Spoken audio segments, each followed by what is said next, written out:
We're live, pal. Welcome to Go for the Pin Wrestling Review Show. With your boys, Mikey Q and King V, aka Ember Moon Knight, aka Michelle McCool Running, aka Summer Ray Charles, Mikey Q and King V. King V, what's going on, homie? Give your energy and feed that vibe into the world. Mike, you still owe me a chopped cheese. I mean,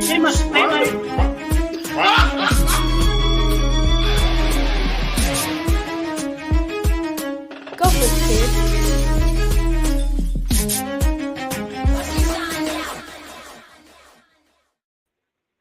Hi, pals. Welcome to Go for the Pin, episode 122, with your boys, Mikey Q and King V, aka Just Got It Too Hottie.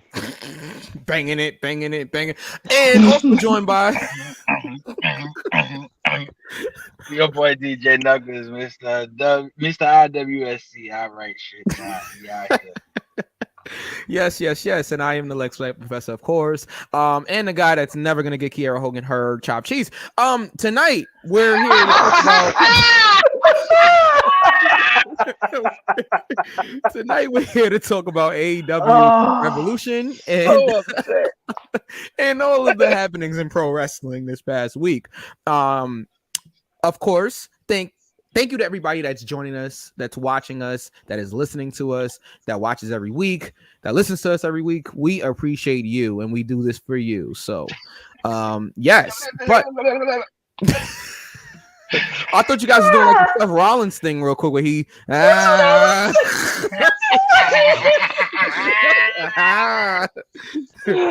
Oh God. Mm-mm. First, before we get to, I'm trying to push through. Before we get to all of the happenings in wrestling, I am going to say what up to Ray. That's where I was going because Ray is in the comments. So you know who did the Jade taunt. I'm not the only one now. All right, well there you go, guys. Ray must feel a way about you guys doing Jade's taunt. Any rebut? Nope. Okay. All right. Anyway, I hate you so much.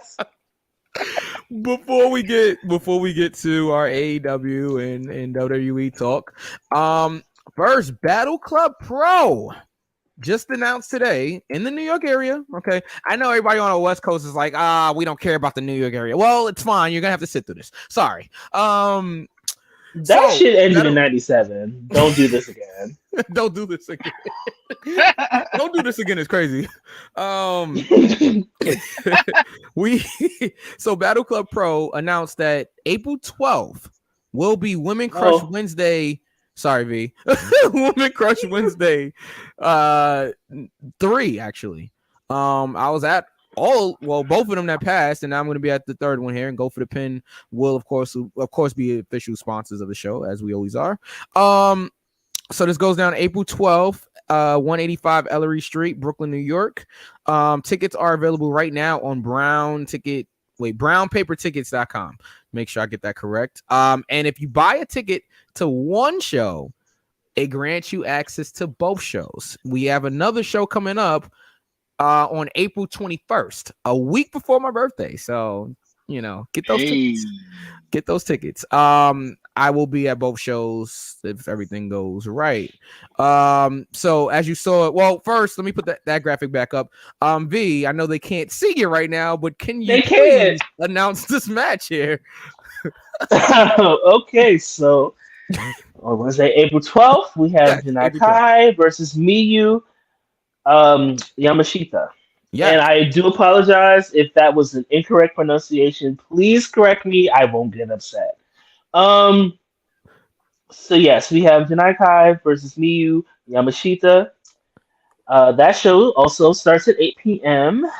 Yes, on Wednesday. It's in the middle of the week. Yep. Wednesday. Same place, 185 Elliott Street in Brooklyn. Yes. Shout out to over there.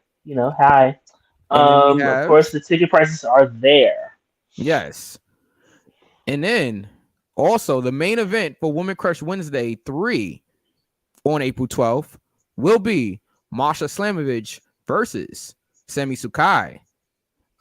This is the first ever meeting between the two, and this is gonna be hard hitting. It's gonna be a match. You guys need to be there for this. Sorry, V. And April 21st, if you guys wondering, V, if you guys are wondering Guess what's who's going down, Zach? hold on. Ray says, no, I don't feel the way about King V doing the taunt. I just feel like Knuckles tries to blame me for my Jade and AEW love. We tried to jump the guardrail, dude. You tried to jump the guardrail, dude. That's an I just want to say, can we all just? I'm not saying I wouldn't do it, but I'm saying I'm not telling everybody. Oh man. So for the April 21st show, I don't know if they've announced it, but Steve will be in the main event. Have they mentioned Steve Pinga's opponent yet? Have you seen anything, V? No? Okay. Well, if you have not seen anything either.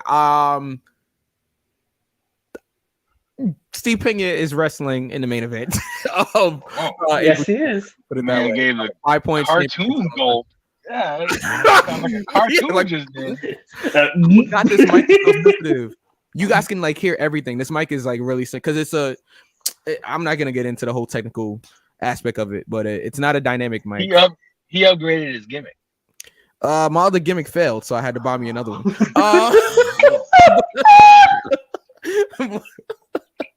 It stopped working. This show is not sponsored by Blue Chew It's not. or those honey packs though, like the pudding chicken. Oh man, I got a funny story about that for another show. But anyway, Moving left and right along. honey. Don't you hear me calling? No. Knuckles, don't you do that. Don't you do that. Bring your Ray ass says- Knuckles over here, motherfucker. Ray says, love to hear, V. 6-week lock journey on point. Thank you, Ray. Thank you, Ray. Yes, definitely. All right. Get some mood lighting for Mike EQ. I'm going to say it. I'm going to say it. Breaking news here. Steve Pinga will be going up against Simon Gotch for the 5 points championship. Oh, shit. Oh, That's the main event on April 21st. Enough of the comedy. Yeah, Enough, that's serious right there. I was not ready for that. I was not I'm outta here, expecting. pal. Wow. I'm out of here, pal. Ooh, wow. We're going, yeah. pal. Yep, I said your it. phone. Your phone should be ringing in. You're right. Okay, one. I just want to say it wasn't me. I didn't say it. I just wasn't reacted. Didn't catch me on the corner. He even said the match card. It wasn't me. It had I nothing gave away to the do. main event. It wasn't me. No. The views presented were Oh god! only. But yeah, so get your tickets now. I just told y'all the main event, April 21st, Steve Pena will be defending the 5 points championship against Simon Gotch. And then April 12th, we have two huge matches. Janai Kai facing one more time, V. Oh, Miyu. I need to bring the graphic up again. I want to make sure. Miyu Yamashita. Okay, I just wanted to read it again, and I was like, oh, I don't want to fuck up her name again. And then we also have Sami Sakai versus Masha Slamovich. That is going to be intense. Now, let's get to some wrestling, some other wrestling news from this past week. Let's get to it.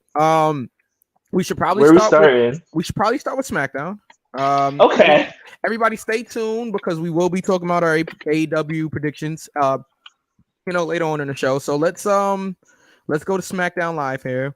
V, it seems like you have things to say, so I won't go through the whole SmackDown show. Oh, it shit. seems like you have no, it was not from SmackDown, from Raw. Okay. It was okay. Well, was it from Raw? No. Oh, I got some shit to say about Raw too. Okay. Wait, I got some shit to say about Raw. Oh, shit. Okay. And I hope this person is watching. Oh boy. Okay. But let's go. I'm like Shannon Sharp right now. I'm like, come on, Skip. Huh? Come on, Skip. All right. Come on, Mike. Let's do it. Let's just get through SmackDown first, guys. Let's get through SmackDown. I mean, so What I want to talk about, specifically is so Rhea Ripley and Dominic Mysterio was on SmackDown. They had an in-ring with Charlotte Flair in preparation of the women's title match at WrestleMania. It was supposed to be a face-to-face. Long story short, Charlotte was doing an in-ring with Dominic. Charlotte made the comment that. Wait, I did have a comment about that. I'm sorry. Okay, Mike, go ahead. Okay. Well, basically, it was a back and forth. Dominic was like flirting with Charlotte, and then he mentioned Rhea, and the things that they do when they're alone. It got a little weird. Gross. But make love to your warm mom. No, yet nah. No, absolutely not. When my love goes bang bang. Oh wow. Anyway, so Rhea comes out there. Taxi. Rhea comes out there after Charlotte insults Dominic, gets in Charlotte's face. Dominic tells Rhea, "Not now, mommy. Wait till WrestleMania." And that was pretty much the segment. What you guys think of this? What do you think about the heat or lack thereof with Rhea and Charlotte going into WrestleMania? Let me hear it. I just had something to say about the Latino comment. Okay, so you as a white woman would not understand, right? I don't care. Happy Women's History Month. Highlight more black and brown women. Anyway. Yes. The Latino comment is irritating personally to me. I have a real Latino. I'm like, because you have an accent doesn't make you a true Latino. Not all Latinos look like Andrade and Cameron Diaz. Oh, wow. Surprised if y'all didn't know that. She's Cuban.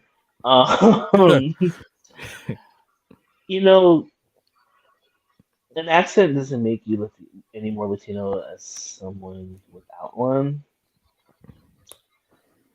And I just need you non-Latino people to understand that. There's different countries. There's Ecuador, there's Honduras, Panama, Puerto Rico, Dominican Republic, Haiti. I know you guys, Haiti, I understand. Haitians are also Latinos. Relax. I know a lot of you don't want to understand that or hear that, but you'll be okay. Puerto Rico, just because you don't speak Spanish or don't, I guess, rinse your beans overnight, wow. It doesn't make anybody less Latino than someone else. Just like y'all saying, "Oh, black Latinos don't exist."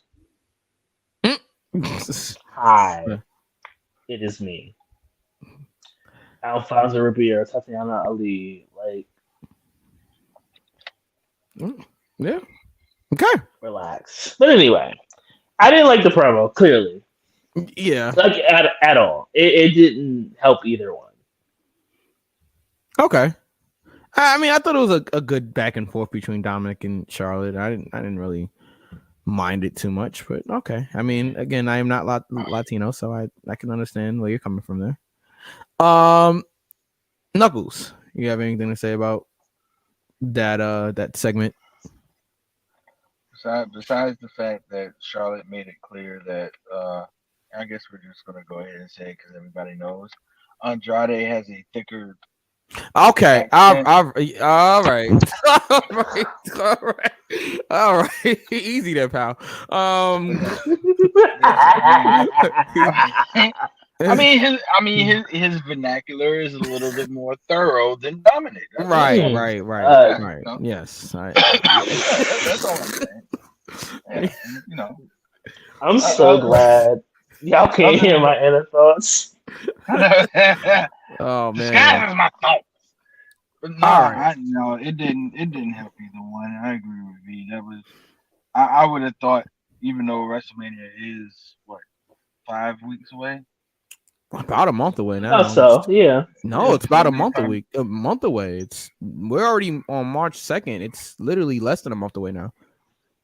Yeah, I thought they would put a little bit more heat behind that than what they did. So it was disappointing. Yeah, I mean, I don't know. I'm sure it's gonna be a great match, and they're already talking about Rhea and Charlotte possibly headlining one of the nights. I mean, I don't know. I think all of us would have preferred Rhea versus Bianca, but that's just me. I feel like they're saving it. They're holding saving it for what? I don't know. It's the biggest show of the year, Mike. I understand that. I do, but then you have to have something after that. You do Bianca and Rhea, and it's like, all right, well, where do we go next? You saving it for in your house? What are you saying? In your house, deadly game? In your motherfucking house. Oh man. Clash of Champions, Bad Blood. Great American Bash. Yeah, they're saving it for In Your House DX. So whatever that show was called, D-Generation X. Like Stampede Wrestling. Like, oh God! Wow. OVW. Wow. Smoky Mountain. Smoky Mountain. No. Means Jim Cornette's going to be booking it. Oh boy. Yeah, Jim Cornette mentioned here on the show here. Anyway. Let's keep going. I'm trying to think of anything else happened on SmackDown. Was really what talking about. I mean, Roman wasn't there. The main event segment, of course. The main event segment. You had Jimmy wanting to talk to Jey Uso, but instead Sammy came out there, attacked Jimmy. Well, no, okay, he came out there to talk to Jimmy, and it was a good segment. It was a good back and forth with Jimmy and Sammy. Jay comes through the crowd. Sammy gets distracted. Jimmy takes out Sammy. And then Sammy fights back. And basically Solo comes out there. Sammy gets out of there. And that was pretty much SmackDown.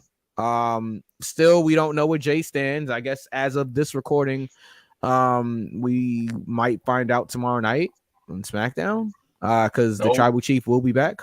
No, Knuckles, you say no. We're not gonna find out. Okay. Let it bleed. I say let it bleed until maybe the week before WrestleMania. Do you think they can keep this off until then, though? Like with Jay just continue to come through the crowd. As long as we don't give the reveal of Kevin Owens and Sammy reuniting, this thing is good. I mean, I guess they would have to do that soon, though. Like, we only have a month to WrestleMania, guys. That's what I'm saying. I'm thinking we're going to get where Jay stands on a SmackDown, and the go home show of Raw, we will see the reuniting of Kevin Owens and Sammy. The go home of Raw, so that will mean they're literally gonna have the title match have a week to build. It's been building for the last 2 months. I don't know. Yeah, you're right. I feel like for a match like that, though, like you would. And in retrospect, it was building when Kevin Owens came out in Elimination Chamber. That's the start of the build, because Kevin Owens made it perfectly clear before that. I don't want nothing to do with you. I don't want to have no match with you. I don't want to ride with you. I don't want to eat dinner with you. I don't want to kick it with you. So if that was the case, right? Yeah. So if that was the case, why would you come out at Elimination Chamber? Was that an ATL reference? But yeah, I know. I And then he reinforced it the Raw after Elimination Chamber. Yes, I remember. I just feel like you'd have to kind of get this thing going. Like Kevin, like you said, he literally just reinforced it the night after Elimination Chamber. Yeah, I get that. But the key to this storyline, the thing that keeps this storyline running the way it is suspense. You never know what's going to happen. And if you lose the suspense, you will start losing people. Scream comes Because out next week, guys. the minute people see what's going to happen, is the minute people start losing interest. Scream without Sydney, March 10th. All right. But yeah. So anyway, yes, I hear you, Knuckles. I just think that like that if you're doing a title match, like the title should feel important, right? And I know it's more about the story of Kevin Owens and Jay and the Usos and everything like that. Like I get it. I just think that like with a title match, especially of this magnitude, if the Usos are gonna lose the tag team titles, there should be a match that like, okay, we know going in, we have a tag team match scheduled, for WrestleMania for the, what I'm saying, for the titles or whatever. But I mean, I don't know. We'll see. We'll see how long they can hold off on this. In the back of people's mind, in the back of a lot of wrestling fans' minds, they know we're gonna get this match. True. It's 99% out of 100%. We know we're gonna get. If you didn't have Sammy win the championship and elimination champion, there's got to be a way for Sammy to get his comeuppance for everything that was going on. So you have to put these two together. Yeah, there's like no other recourse. So I think we know we're getting that tag match now. It's just circumstantial stuff in between, right? That's really keeping us from actually getting the match official. Sorry, Adam Pierce, but that's official. It is official. Once it becomes official, I think we already know the outcome, but we'll save that for WrestleMania predictions. But I want this to burn a little bit more, just a little bit. Okay. All right. And that was pretty much SmackDown. What do we got? What do you guys give SmackDown? What? Okay. Ooh. Whoa. Okay. Knuckles put up 2 and V's putting up 1. I'm gonna lean toward the 2. I didn't think SmackDown was like horrible, so I'm gonna give it a 2. And that's that. Quick headline news. Sonya Deville arrested 2 days ago for a firearm. V, you want to cover this? 2 straps. Sorry, that was really inappropriate. Okay. All right. That was very inappropriate. No. But she did get arrested a couple of days ago for possession of a firearm without a permit. But the only thing is, the permit that she has, it was good in Florida, but it wasn't good in Jersey. For those who are not familiar with gun laws up north, yeah, ooh, that came out really strong. They don't. No, they don't play that. Like Jersey and New York has as far as I know, the more stricter gun laws. Oh wow! Okay, all right. I'm screaming. As for Sonya, my whole thing is I really hope she doesn't get in trouble for this, or like this doesn't cost her job. Because if you guys don't remember, she was stalked, or her and Mandy were stalked. It was like a home invasion. Yes. Like naturally, if somebody breaks into your fucking home, I'm shopping. I'm just gonna let you know right now. You break into my home. You can come in, but you won't be coming out alive at least. Oh boy. I'll say what I say. But no, seriously, I really hope she doesn't get in trouble for it because all things considered, she did what she had to do. Yeah. You're gonna want to protect yourself, like especially her and her fiance. She's gonna want to make sure that she's safe. So I really hope Sonya doesn't get in trouble for this. I truly do. The only way I could see her getting in trouble is I believe, and don't quote me on this, but I believe if you're arrested and found guilty, then WWE, you're in like violation of WWE's like policy or whatever. If you're convicted, of a crime. Just being arrested is not enough because look at the Usos and a lot of other Okay. stuff. But Yeah, just being it was- arrested is not. Okay. Just being arrested won't have her fired, but if she's convicted of anything, then yeah. I still think that would be unfair. Only because it's like the situation where she had to take time off. She was, dealing with coping of the trauma of being stalked and having your home invaded. Yeah. So if they do something like kind of similar what they did with Mandy, I know it is it's not the same, but the premises are it's shaky out there. But if she gets in trouble because of this, that would be completely unfair. Especially knowing that people were stalking her and Mandy. Like, come on, be fucking for real. Bonji says Sonya can get the charges dropped, and I hope she can. I hope she does. I hope she does because I mean she's just trying to protect herself, and I completely understand that. And my question, I'm sorry, y'all. My question is, how the fuck did you know that she had a firearm? Like, was the valet? Because it had something to do with she was getting her car valeted. Yeah. And they found it, but my whole thing is, where was it? Was it like a car holsters? Because they do have those. Was it in the glove? Was you looking in the glove compartment? Was it on the seat? Around. Was it out? Yeah. Like they probably snooping around. It's a lot of things that don't add up to me. Somebody probably realized that it was Sonya Deville's car, and they were Sonya Deville. You know what I'm saying? And then was snooping around like they shouldn't have been. So yeah, somebody snooping around and then snitched on her. Pretty much. I can't even say I would understand if it was like a car holster because sometimes it's by the steering wheel. So that's how I know.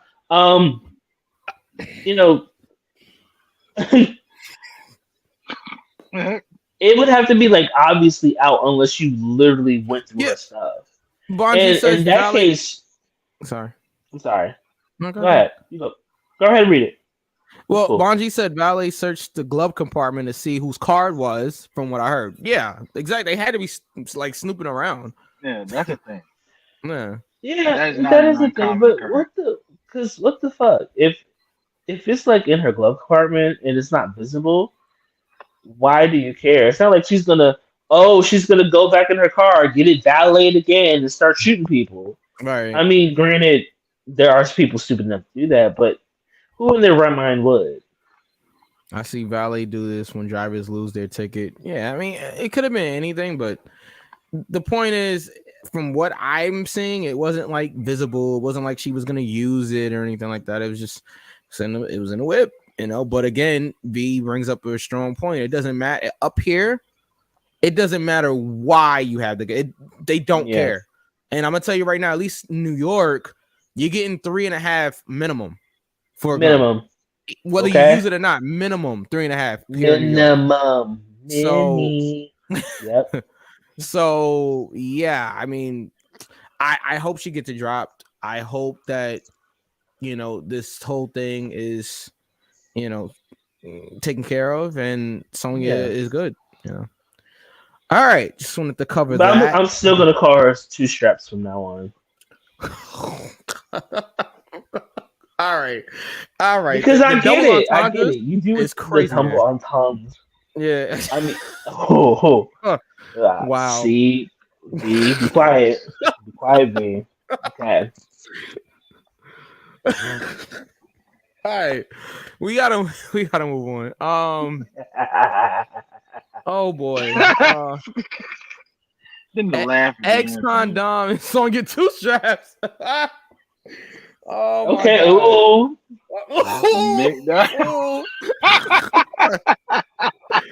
Oh man. Yeah. Go get the strap. Go get the strap. Which one?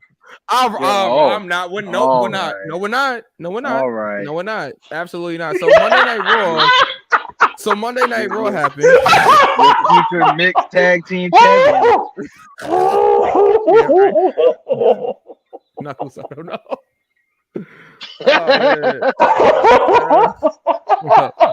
We're just gonna let V have this one. We're just gonna... Oh man, Oh. V, Okay, go for the pin, sorry. everybody. I'm sorry. Oh Oh man. shit. Well, that other side, I'm sure Sonya can go for a lot of pins. All right, so Somebody please take me out. oh man. Oh god. Okay. Oh. Okay. All right. Whew. All right. Monday Night Raw. Okay. All right. So the bloodline was there, kind of. Special guest 50 Cent. The bloodline was there, kind of. Jimmy and Solo were out there. The Street Profits came out there. There was a tag team match. The Street Profits did the JOB, of course. And that was pretty much the opening segment. Solid match though. It was. Kevin Owens came out, stunned everybody, and that was pretty much it. Knuckles is jamming to something over there. Street Profits, man. Oh, I couldn't hear it. But what did you guys think of this segment? Oh, it was cool. Yeah, It wasn't like oh my god, kill me. No, it was cool. But I think once the titles are dropped, Yeah, and split, I think there would be a lot more fun, if you will, in the tag team division. I feel like there's so many teams um, that have potential and that can go, but I think with the titles being held by one team, I think that kind of takes from it. yeah, Only because it's like it's not as competitive. I don't want to say as competitive, but not a lot of teams get time like that. yeah. And I feel that if there was something to fight for, Mhm. like one on each show, I think it'll be a lot better. But it's getting there. We'll get there. Okay, Knuckles. I like your take, V, but I do see it a little bit different. Showing up the muscles there. Yeah, man, I'm out here. Wow. Yeah. Now, I mean, it's impressive when you start here and you go here, like, oh my goodness,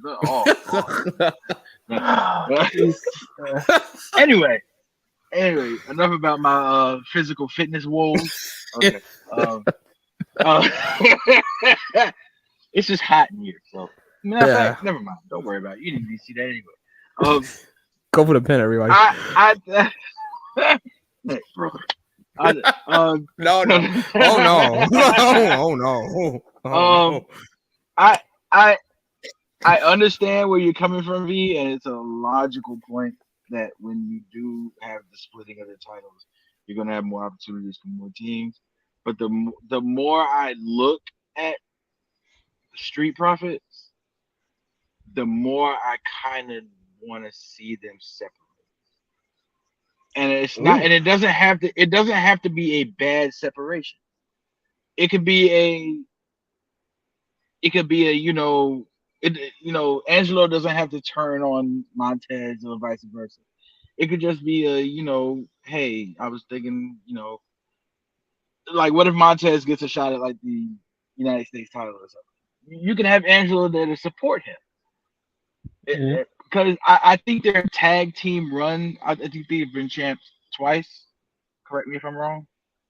I believe so. Yeah. Because I know they had the brand swap and NXT champions. So they've had success as a tag team. But I think the writing's on the wall where we are going to eventually see Montez break out as a single star. Otherwise, I don't think he would have been put in the Elimination Chamber match. So I, if they do win the tag titles again, that's great. That's fine. But how many times are they gonna lose on TV? like really? These are former tag Fair. champs we're talking about. These are former tag team champions we're talking about, and they like literally, legitimately every week they're on TV. They lose. Like I can't remember the last time they won a TV match. But you know, what is that? I like that. But that's the thing. They never do the cordial breakup. So why not do it? It's always been a tag team partner turns on another tag team partner. Why can't we have something fresh and say, hey, because these dudes are cool. I mean, they're like cool outside of the ring, and they play brothers inside of the ring on TV.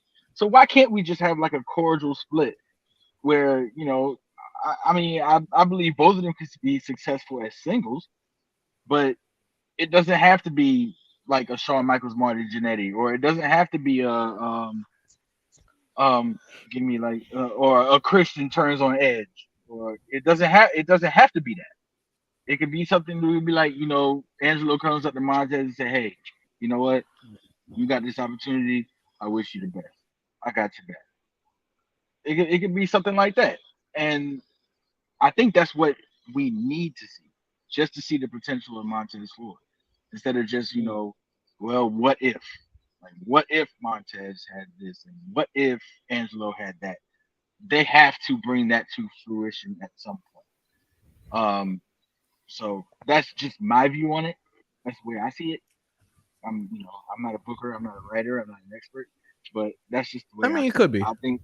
Yeah, they've had a great run as a tag team, but I think it's time to pull the trigger on Montez as like a mid-card championship contender. Okay. I don't know. I mean,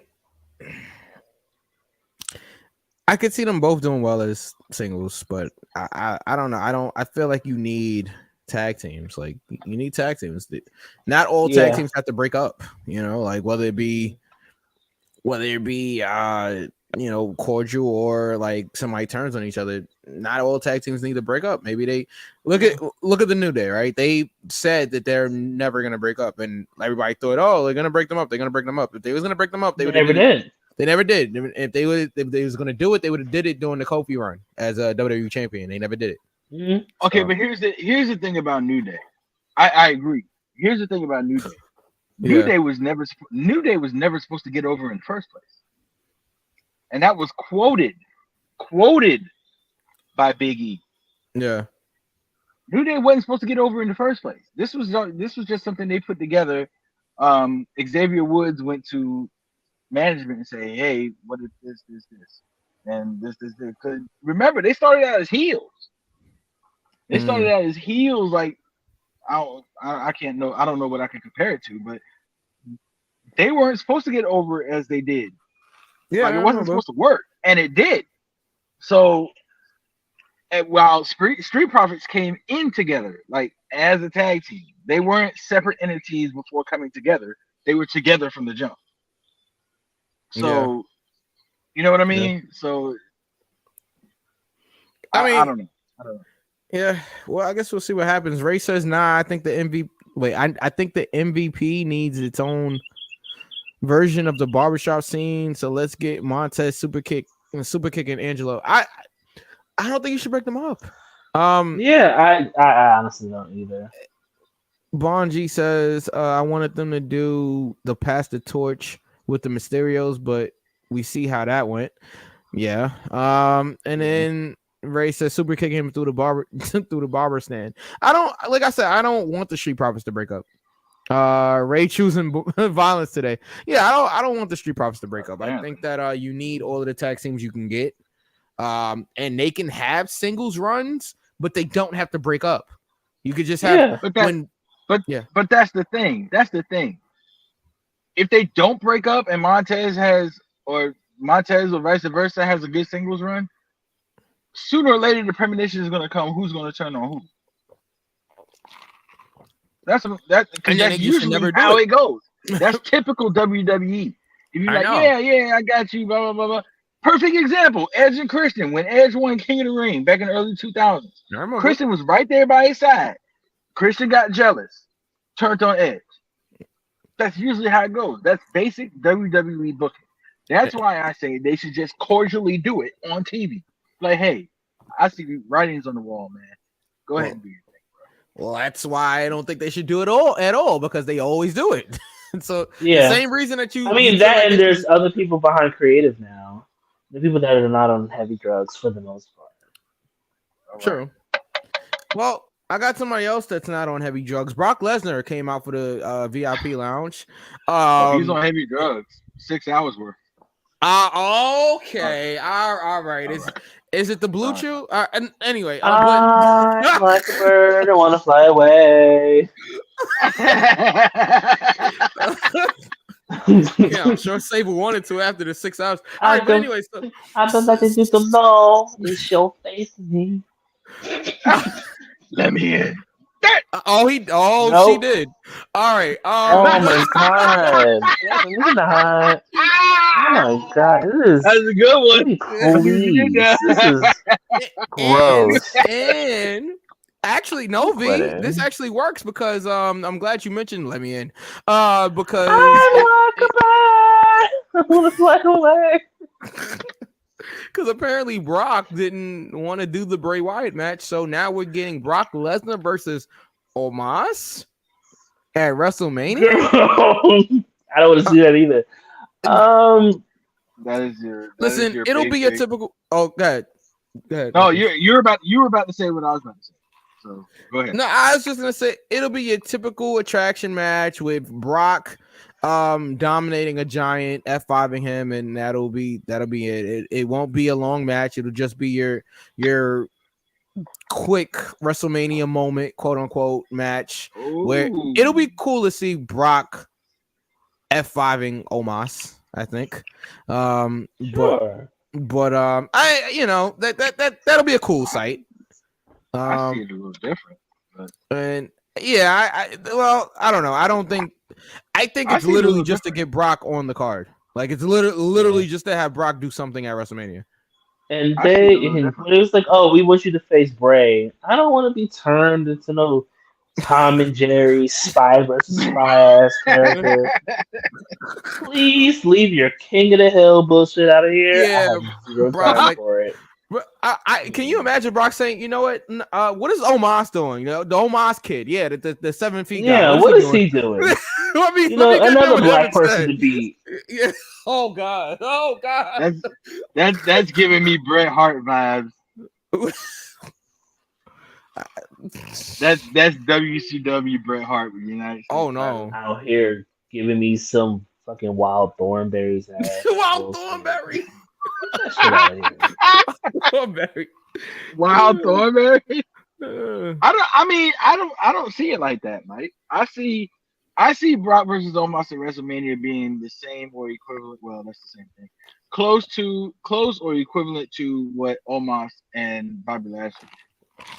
I don't think so. I don't think Brock's working that way with him. But who needs to push more? You think Brock cares? Like Brock doesn't care about Omos. I don't care. Right, I don't care either. So like, if I don't care, B doesn't care, Brock doesn't care. Brock, this is literally to get Brock. The entrances will probably take longer than this match. I'm telling you right now, like the entrances will take longer. I'm just gonna let you know right now. During that, I will be watching X-Men on Disney Plus. Not a sponsor, but I will be watching X-Men on Disney Plus. I think Omos will get a few spots in. Cause I think all this is just to see. This is basically going to be to see Brock Lesnar F5 Omos. Yes, that's the whole. That's the whole purpose of this match. Yeah. But before we get there, why not let us have Omos look at least a little bit good? I guess I just don't care about Omos. Like I don't really care. And I mean, it's not really a knock on Omos, but it's like, or maybe a little bit, but it's just I just don't really care. Manji says, "What if?" Big what if too. But what if Brock does the job to Omos? Not, and I will sell my something. I don't even know. Okay. Whoa. Okay. Whoa. All right. Whoa. Right. Whoa there, buddy. Whoa there. I almost sold my get there. But yeah. Ooh. No, I'm saying that makes sense. That makes sense. That makes perfectly good sense. Because people don't care about Omos. We know that. We don't. Right. We don't care. We don't care. Literally no. But I mean, why not shine him up a little bit? Just make it look a little bit competitive. He doesn't have to dominate Brock like he did with Bobby Lashley. You don't have to do that.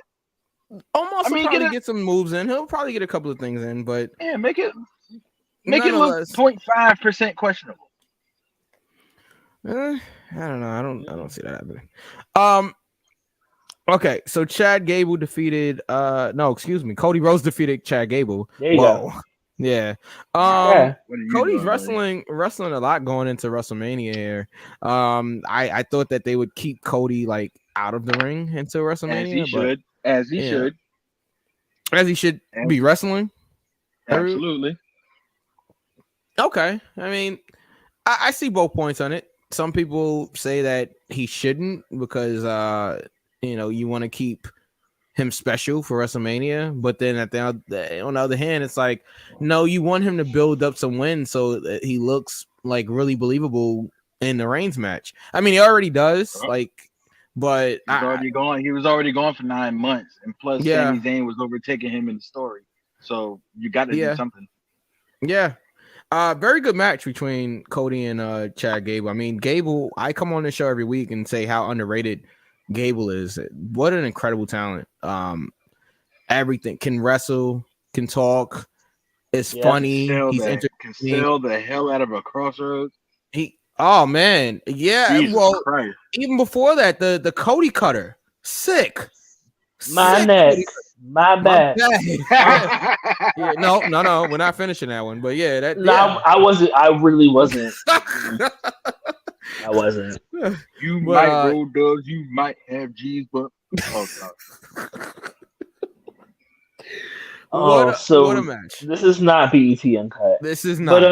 Because it must be. Oh, I ain't got no panties on a dance floor. All right.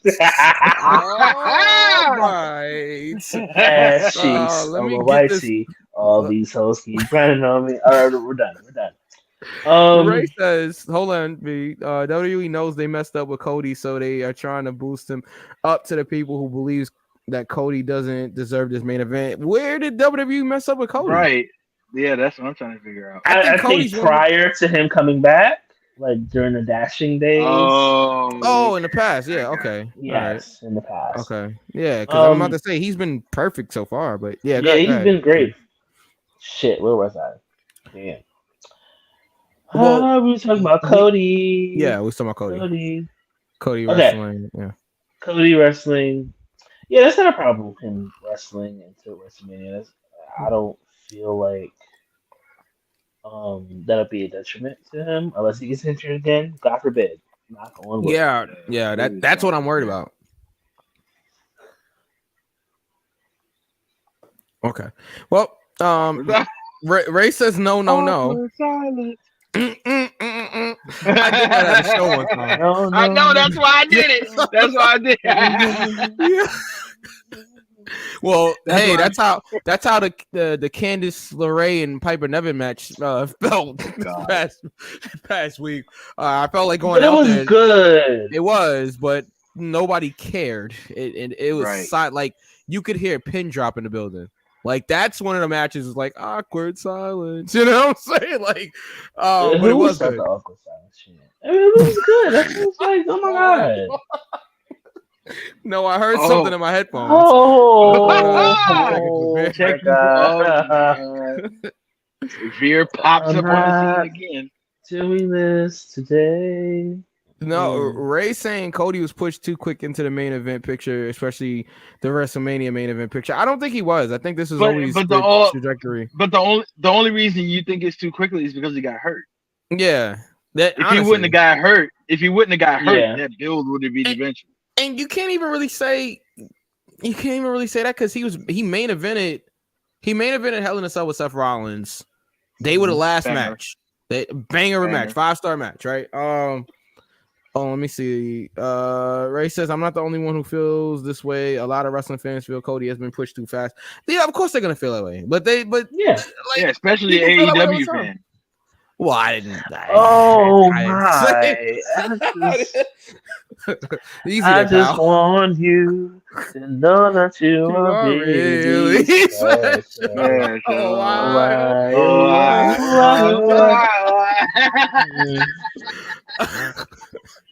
oh my god. What are we doing? What is the show? But yeah, all right. We almost got there. We almost did it. But what Brandy Right. said, almost doesn't Almost count. Most doesn't count. There you go. All right. Also, beat, I'm boom, sure. boom. Anyway, I'm sure Monty would like moving that. on. Yes, moving on. All right. Yes. Huge Would Brandy you fan. love me?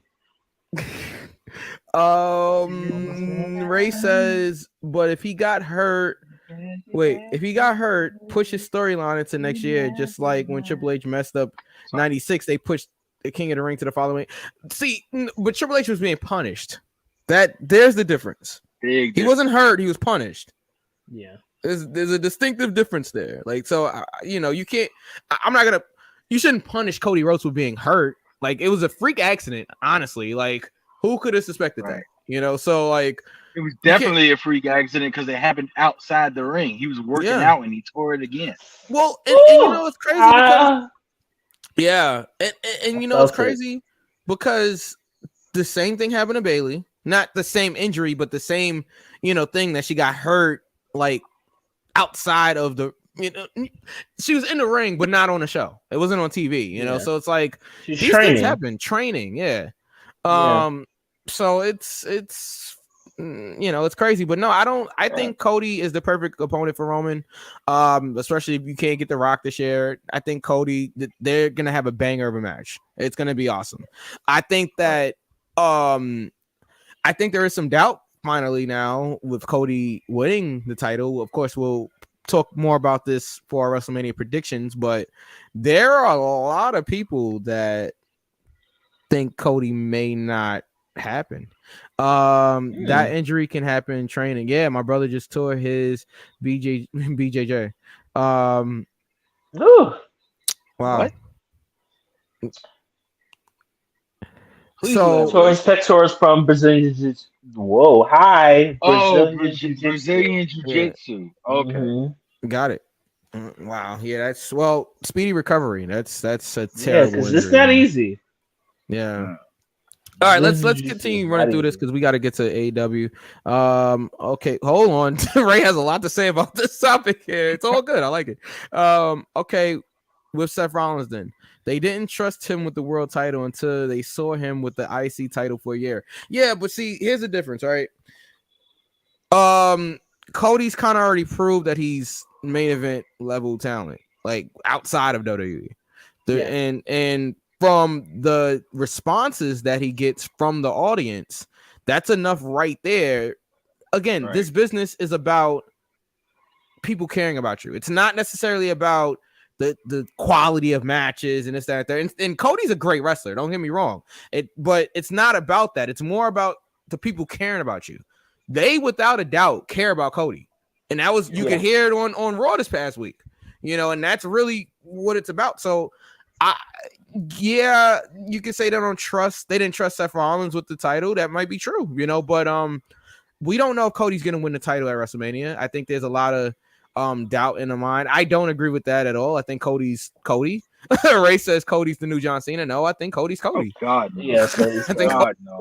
And speaking of John Cena, he'll be on Raw this week coming up. It's probably gonna start the Theory program. But yes, he will be on. Yeah, it's happening. But yeah. So we'll see.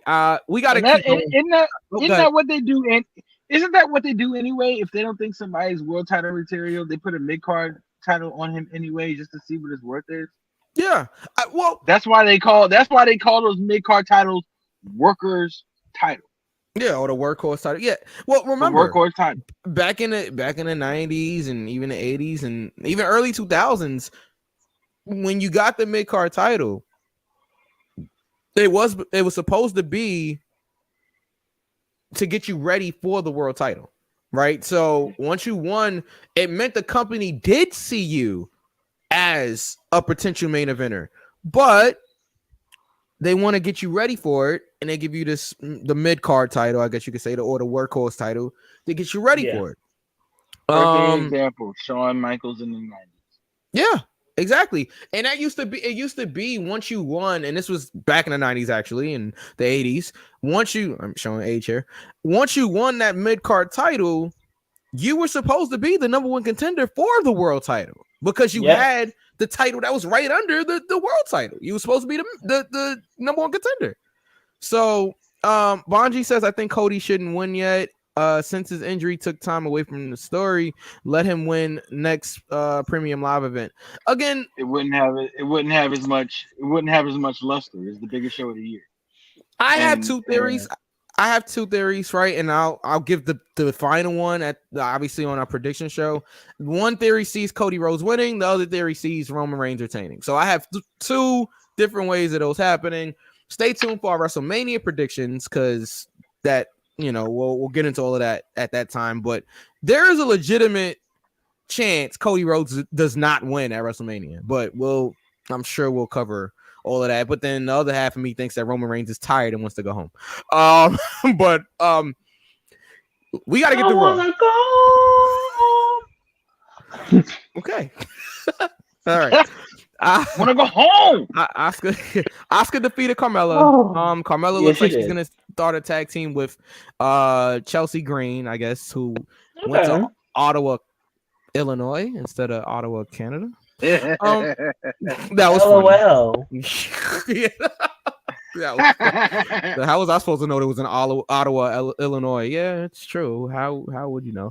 All right. And then, no, Adam Pearce had a great line. Aren't you Canadian?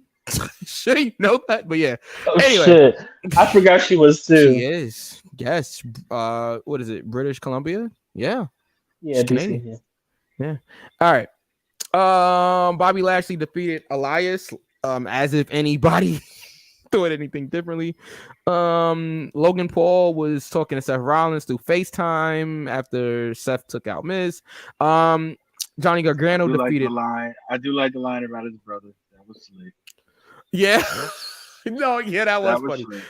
Jake Paul lost, by the way. Yeah, how's Jakey Poo? He didn't have a good night last night. That was funny to me. That was funny. No, absolutely not. No, what are we doing here, right? What just happened? I would prefer Austin Theory winning the title over Cody. Can we give Theory the briefcase back? No, we can't. We can't. And here we go. I care about those people who are under the age of 18. So you would want a WWE champion that are for the kids. And I mean, for the kids and like protecting them, not, So no, yet 9, absolutely not. Black, absolutely not. Black, absolutely not. Girl, bye. Boy, bye. They bye. Bye. Bye. All right. Bye.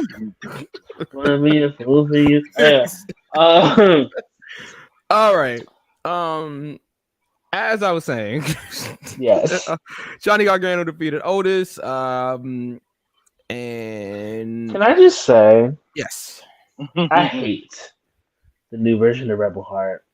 Me too. Same. It's awful. It's awful. It's the drizzling shit. Johnny Gargano's theme song. It is so bad. Yeah, it's not good. It's just. Are we talking about Johnny Gargano? Yes, Johnny Gargano's theme song. Okay. As an audio engineer. His theme song. Oh. It's so bad. My bro, Trees in the building. What up, bro? Long time no see. Appreciate you, bro. But yeah. No, it's terrible. It is a terrible. Awful. Yeah. Get that shit out of here. Boo, pass the mic. Like. Oh, man. I'm chilling, bro. Just up here talking some wrestling. You know what I mean? All right. So we got And make sure y'all support Trees. He does vlogs and everything like that. He also does music, but he does vlogs. He goes to like some of the most dangerous project buildings in New York City. So make sure y'all check him out. I've been watching the video. I try to stay up on everything. You know what I'm saying? I try to stay up on everything. I see y'all working. Keep it up. Appreciate you, bro. So make sure y'all check out Trees. Check out his music. Check out the vlogs. It's all on YouTube and everything like that. Tell him to flash his social. Yeah, yo, bro, put up your socials in the comment. Yeah, definitely put up the social media in the comments, and any link that you got or whatever, just post it in the comment, and you know what I'm saying. Ooh. Hopefully we'll get everybody to go to it. Is that your veins poking out there? No, all right. Sauce up. How did we get here? I just went like this and like. I just went like this and brushed off my beard. I was like, whoa. So it's Trees the Stoner for everything, guys. So everybody that's listening on audio and everything like that, Trees the Stoner for everything. Thank you, bro. I appreciate you. So everybody go out and support Trees. Brooklyn, you already know Brooklyn. But anyway, let's keep it going. All right, so we had Becky Lynch and Lita defeating Damage Control to capture the WWE Women's Tag Team Championship. Okay.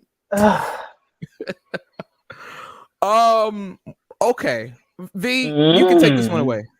I know you want to cover this, so. So I would like to put on my Miami voice and say that. Okay, I'm done. So I'm glad Lita is getting this second run, right?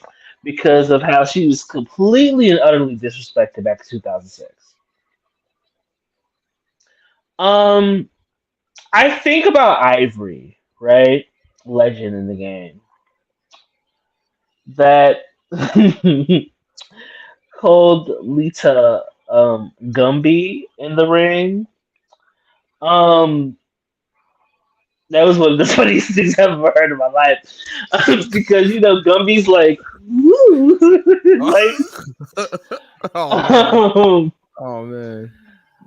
And, granted, she hasn't been in the ring in a while. She is a little bit older. She moves a little bit different, so I understand. But I am glad that it was someone other than Trish. Speaking of, we did get her. Thank you. Oh wow! That happened anyway. Take that out of the podcast version. No, I'm definitely keeping that in. Anyway, that's probably gonna be the clip. Anyway, no. I'm finished out here in the streets. Maybe. Maybe. I am finished out here. We got Trish. It was cool. Lita got the win. Did Lita get the win? I believe she did. Lita did get the win over Io. I was about to call her Sarai, but Io Sky. Yeah. After she laid there for a minute and a half, but yeah, go ahead. It took her. Like I said, she is older. No, it wasn't even just that though. V, like literally, it took some time.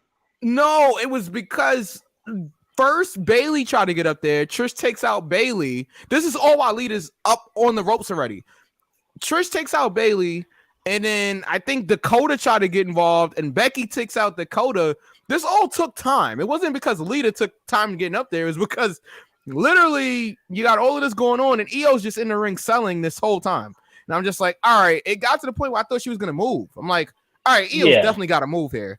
And she didn't. At this point. And I'm just like, how long are you out from this twist of fate? But yeah, all right. I just want to say that Naomi and Mercedes Moné. We're right. When it comes to the lack of direction, and let me start here, right? Let me just start here. Yeah, I'm happy for Lita, right? Yeah.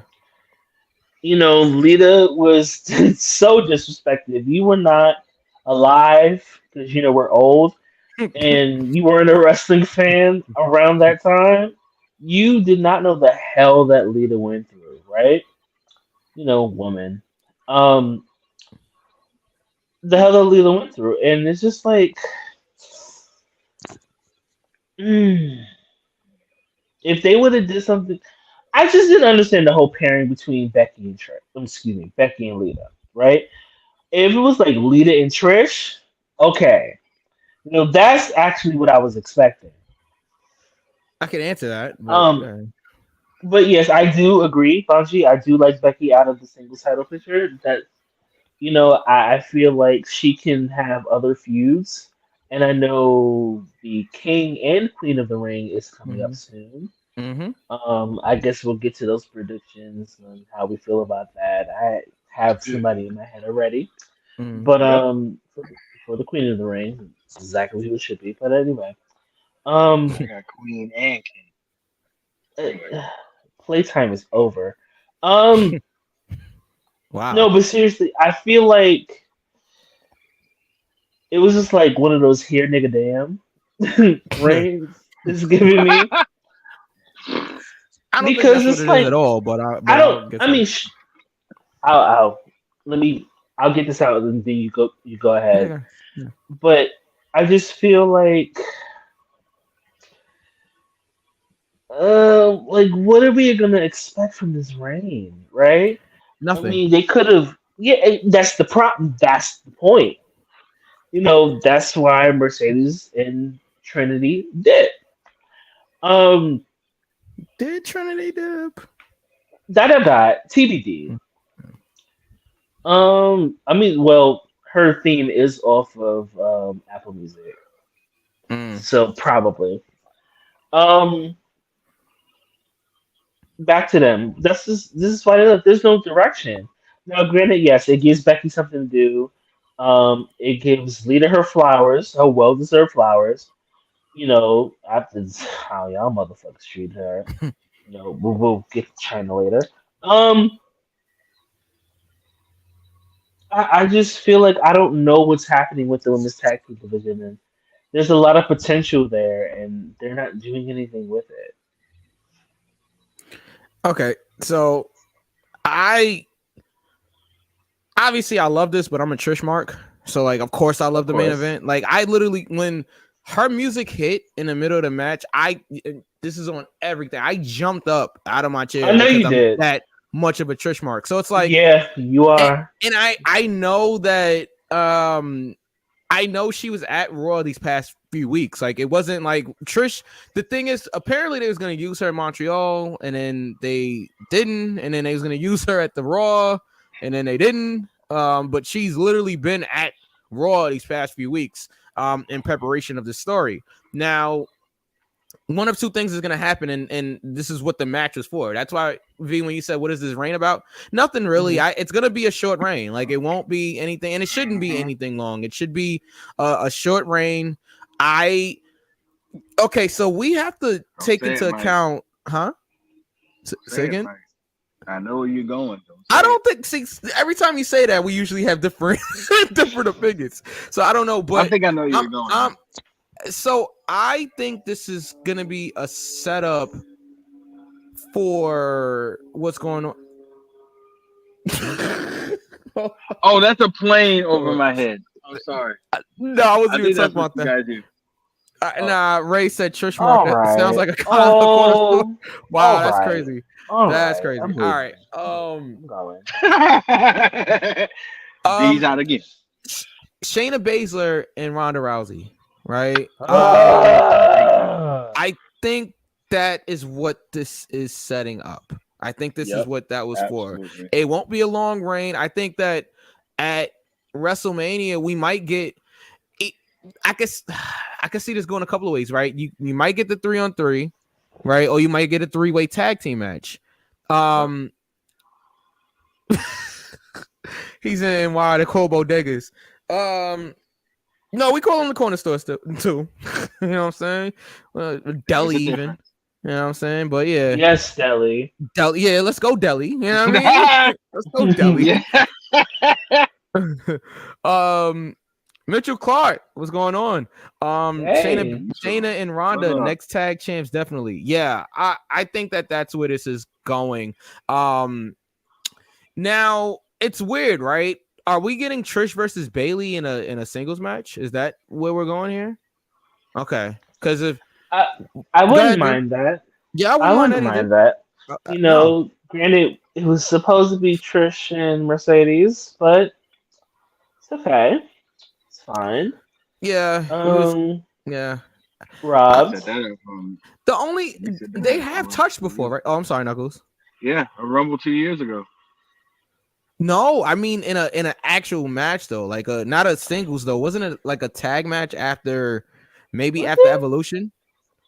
I feel like they have touched before. I feel like it was like Bailey and Sasha and maybe one other person versus Trish, Lita, and somebody else. Let me Google it just to be Yeah. sure. I don't But I remember. feel personally like don't remember. I feel like they did touch before. But yeah, I don't know. I feel like this is all setting up for either, like I said, a singles match between Bailey and Trish, and then you'll have a 3-way tag team match with Damage Control versus Lita and Becky, and versus Shayna and Ronda.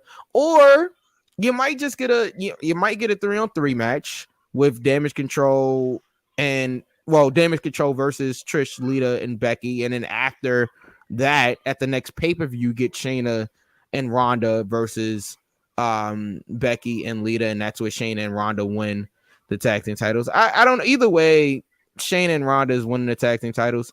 Give me one second. I agree, Mike. This is for Ronda and Shayna to pick up the titles. Yeah, this is not going to be a long reign. This is so V. When you ask what's the point of it, it's literally to get the titles on Shayna and Ronda.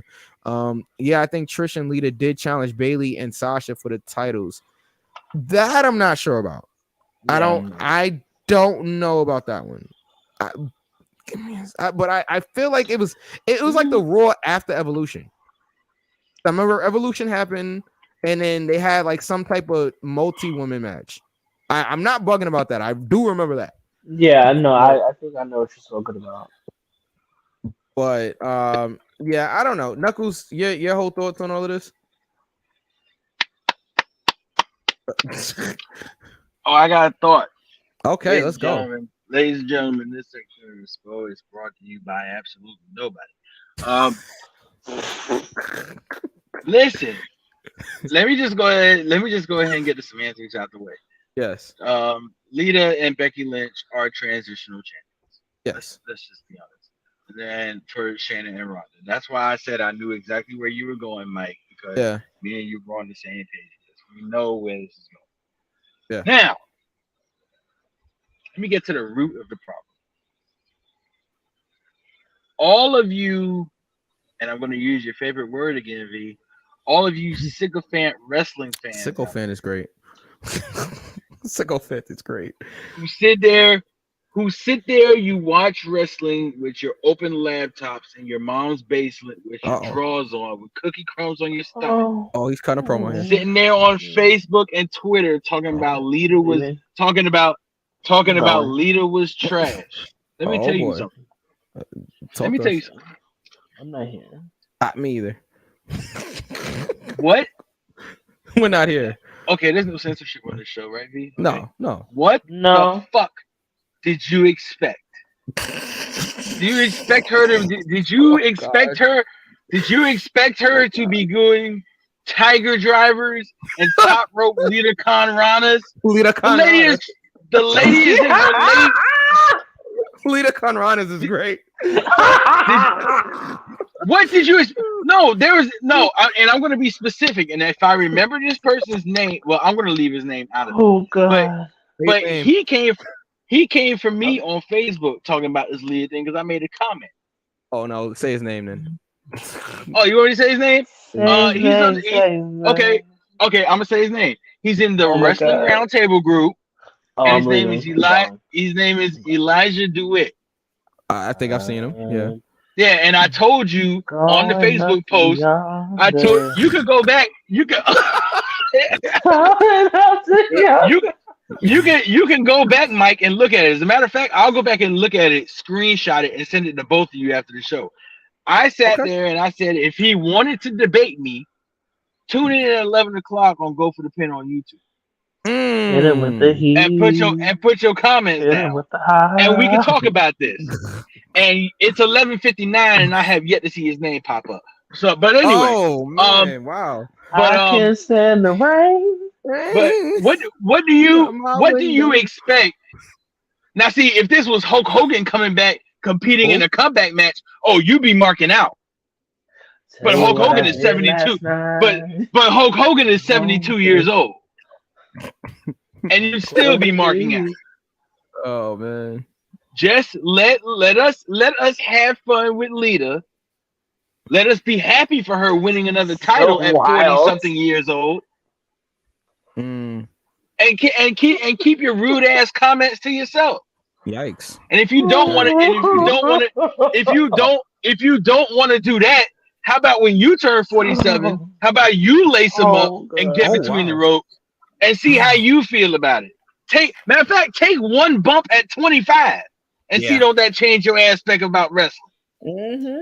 I trained wrestling at 20. V, you are killing me right now. I'm trying not to laugh right now. I trained to wrestle at 22. I'm 40 now.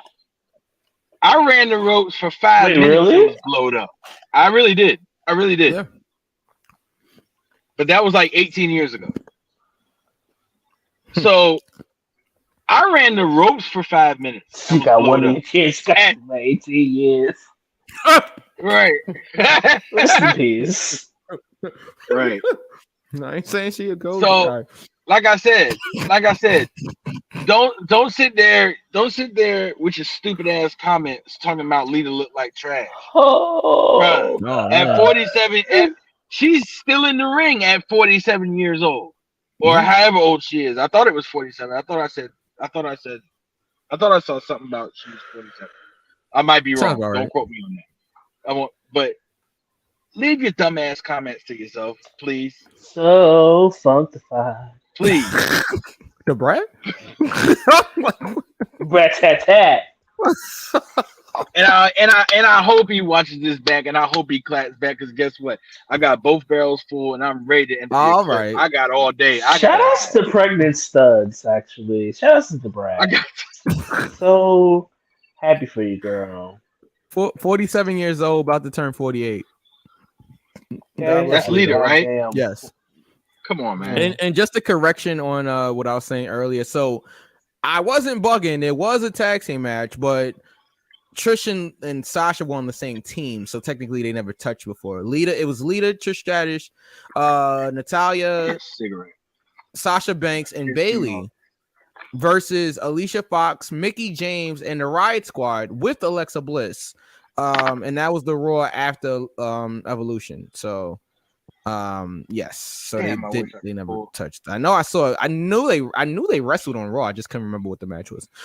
All right. Damn, I wish I could pull that shit up. I need. All right. Moving on. Yes, Lita's birthday is in April. Yeah, like that. Okay, that legit. I see how you be feeling sometimes now. That shit legitimately pissed me off. I must confess that my loneliness is killing me. All right. Woo! Okay. Those aren't good for you, Knuckles. This is the second one in an hour. Slow down there, pal. Right, he done made me mad. I got listen. It's better than doing what 2019 WWE writers were doing. All right, so let's move right on. What do we give Monday? One more time. What do we give Monday Night Raw? We got to get to AEW. Well, yeah. 2 count for Monday Night Raw. Where is it? A 1 count. So you gave Raw and SmackDown 1 count. V is the Russian judge. I'm giving Raw a 2 count.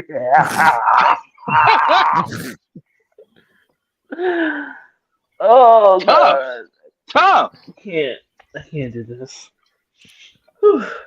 Oh wow, Ray tapped out of the show. Wow, where is the graphic? I tapped out. There it is. I'll tell you where I tapped out. We'll get there. All right. NXT. Anything happen on NXT? I really. don't give a fuck. Gigi did a really good promo, a good job on her Yes. promo. Oh yeah, Gigi had that a good promo promo. was like, oof. Mm. Brandy said caught the highlights. Gigi put forth a really good promo. Yeah, I thought it was really good. I thought it was really, really Yeah. good. Carmelo Hayes had a good match. Hayes faced who in the main event? Oh man, what is that guy's name? I know he was in the main event. I just can't remember. Forgot his name. Damn. No, I'm sorry.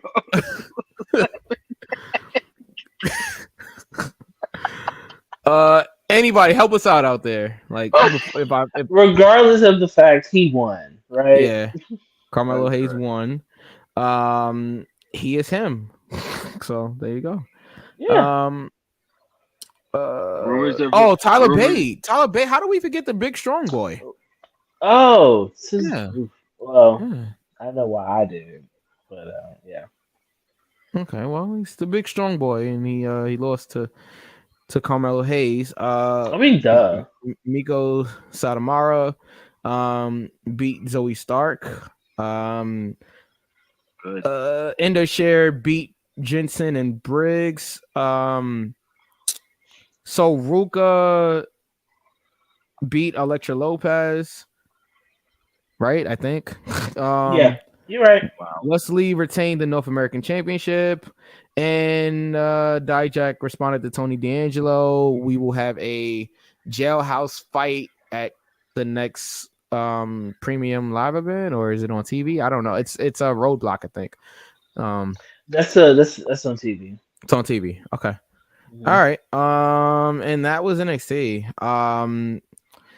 2 count for me. It's cool. Keep that up there. If I can find it. Oh, okay. Right, there it is. Right. Yeah. There it is. There it is. Sometimes I have trouble finding a gimmick. All right. That's not good. Yeah, it's not. It's not at all. No, my girlfriend's not complaining. All right, let's go to all right. Okay. All right. See, I'm leaving. You already had to change your gimmick out once because it wasn't working properly. That's not. I've been waiting for you. It's been so long. Oh god, I can't. All right. Okay. Where is the card? Orange Cassidy opened up the show against Big Bill for the North American, not that one. The All Atlantic. That's not it. It's not it, bro. You could have fooled me. Oh, that's not it. That is not Bro, it. if they change the titles, like if they switch to North American and All Atlantic, I would not know the difference. But yeah. All I have to say is AEW, although losing a lot of talent, are still putting together some great go home shows. You really thought that was a great go home show? Ooh, and here comes the positive AEW comment. All right. right. The opening match was I just see. okay, I was going to come back, but now I'm gone again. Oh no, come back. I don't know. I thought it was fine. It is what it is. It looks like Stokely Hathaway is gonna get a match with Orange Cassidy now because of it. I guess I don't know. But it was cool. It was at the Cow Palace out there in San Francisco. So is that San Fran? It is San Fran, right? Cow Palace. The Cow Palace is in. It's in Cali. I don't know what. Well, Cali. Ray, Bonji, you guys are out there in Cali. Where's Cow Palace at? Never been there. Okay, so that happened. Then they had the Face of the Revolution ladder match. This was crazy. Crazy spots in this match. San Fran. Okay, yeah. That's awful Falcon Arrow. Yeah. Mm-hmm. Yeah. Still match. I thought Andretti broke his leg on that move. Like it was bad. I'm glad everybody's okay, but that was nasty. Sammy also did a senton from like a swanton bomb from the top of the ladder through through another ladder on the floor. And this is like literally free television. Like, what are we doing? What are we doing? But I can tell you. Begins with a C and ends with an E. Okay, all right, okay, all right, all right. Now, some people look How really my impressive in the match.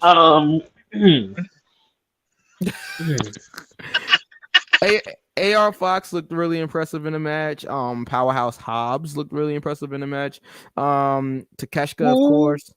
Who is that wrestler that walked from Commander, one corner his name. to the other? Commander. On the that was sick. That was amazing. That was crazy. We can't throw the whole match in the trash due to a bite. I'm not. No, I'm saying the match was good. I thought that ladder match was. I didn't think we should be doing this on free television. That's that was pay-per-view stuff. Yeah, like I thought the match was great. I thought it was a great ladder match. Like, it's not like one of the best ladder matches of all time, but I thought it was a really solid ladder match. And I thought Powerhouse winning was a great decision. I thought that was a great move. That was a long overdue decision. Yeah. So really great stuff here.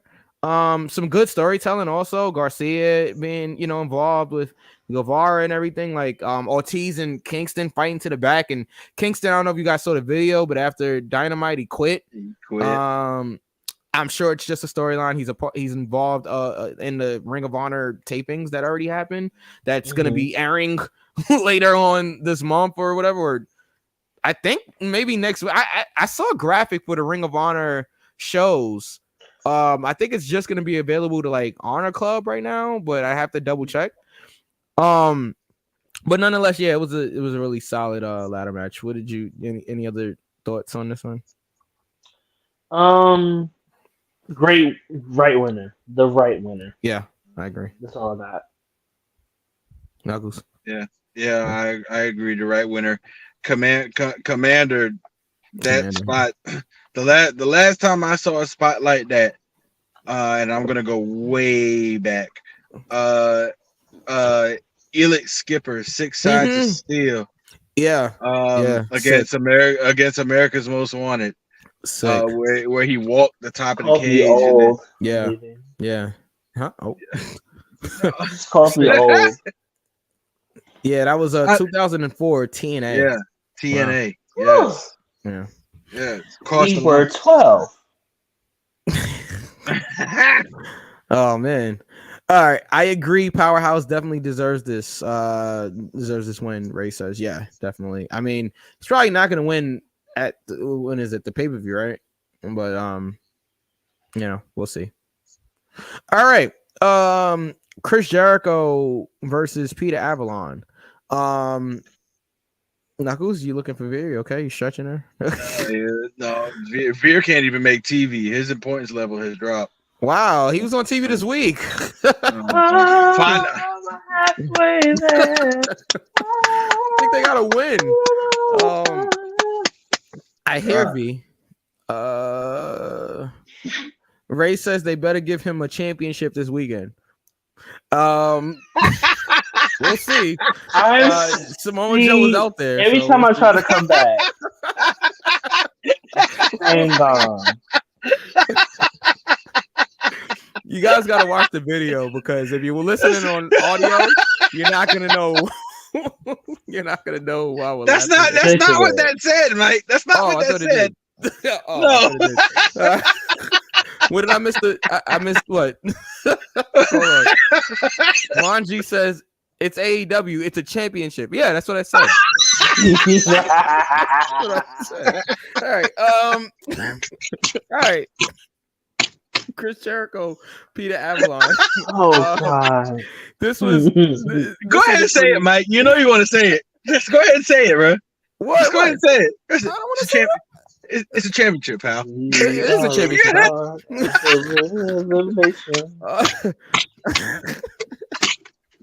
Ray says Avalon was great practice. Was a great practice match for Chris Jericho. It wasn't. Yeah, it wasn't even like a practice match. It was literally just You know, it was a good TV segment. It wasn't even, I won't even call it a match. It was like it was a segment more than a match. It was just a setup for Starks to come out there to make the save on Peter Avalon. And whatchamacallit, the Starks came out there, made the save, and yeah, that's what it is. And then he got a beat down from the JAS. I'm looking forward to Starks and Jericho. We're gonna predict these matches actually in a few minutes. But we'll see what happens with that. Next we had Christian Cage cut a promo with Renee Paquette. And speaking of Renee, John Moxley had a backstage promo, I guess, from last week where he's like all bloody and everything like that. So does that count as him bleeding on this week's show? since it was footage that we didn't see, like doesn't that count? I think it counts, right? No. All right, well, whatever. Let's go to the judges. Yeah, right. Yes, it counts. Okay, all right. Well, count it. For the 85th consecutive week, John Moxley bleeds on Dynamite. It feels like it. Okay, Christian Cage comes out and cuts a promo. Christian's very, very good at this. That's what he does well. And basically the crowd was all over him. I mean, F you Christian chants and all of that, and shut the F up Christian chant and all of that. So that was cool. Christian the show, right? Yeah, I'm trying to be politically correct. I'm trying to be that guy tonight. I just said that was what? What? Anyway, Jungle Boy has a video package where he's basically burying Christian, and so I guess that's what that was supposed to be. He's digging a grave, so I guess he's gonna bury Christian at the pay-per-view. I thought he was gonna bury the live match or something like that. Edge's better chant. I missed that. I had have been crying. I missed that one. Oh man. Ooh. Now I gotta go back and look. Yeah.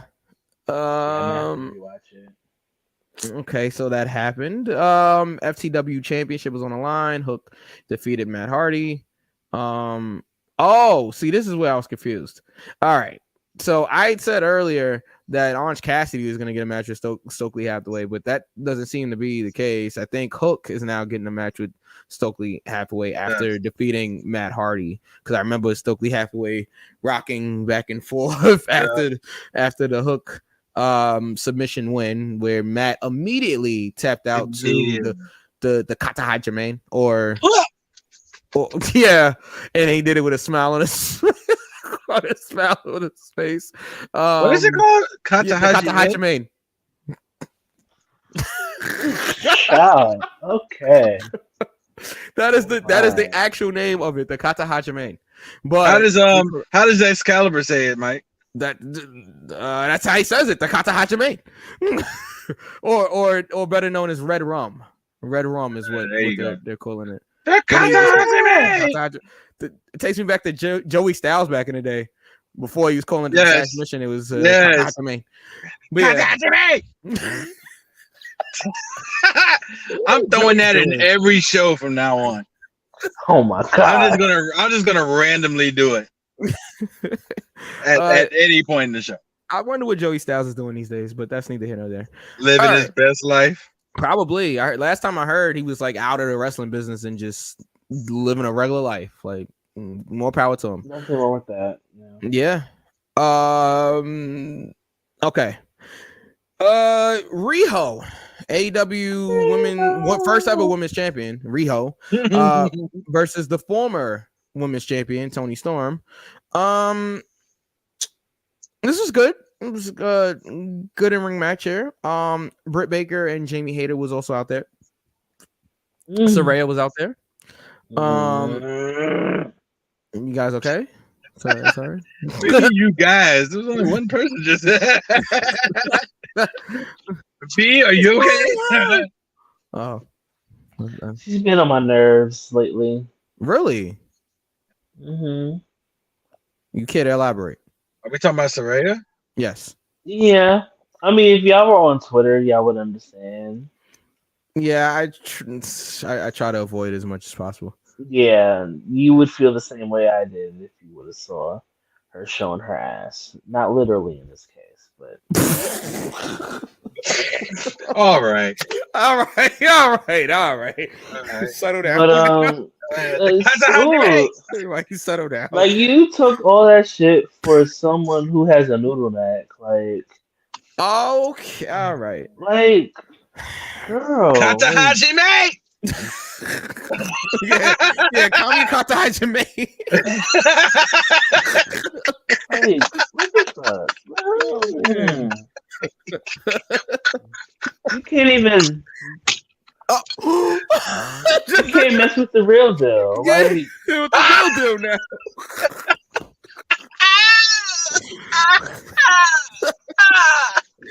Oh my god! Like when you keep incense burning and it starts to curve over. Like, when Thanos had all the Infinity Stones and he snapped, and how that everybody faded away. Your neck is so close to doing that. Whoa. Right over my head. Woo! Okay, Rio defeated Storm because of help from Britt and Jamie. Ruby Soho came out there. You knew where I was going. Ruby Soho came out there, didn't take a side still. And we have this triple threat match coming up at the pay-per-view. Any other thoughts about this match here? I tapped out. Okay. Wow. Okay. You tapped out at this match. Oh wow, the graphic just popped up there. You tapped out at this magic. Match. Yeah. I keep forgetting my chaos magic is strong. Wow, guys. Wow. Yeah, I tapped out. Yeah, I did.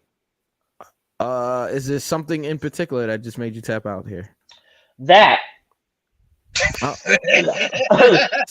was excited. I was happy that Powerhouse Hobbs won. That was my only highlight of AEW. Wow. Okay. Yeah. No, I don't share the same sentiments as V here. But yeah, we'll keep going. Okay, wait. I was glad to see Rio get a win. Ray says, "Oh, God, you was glad to see Rio get the win." Hell no.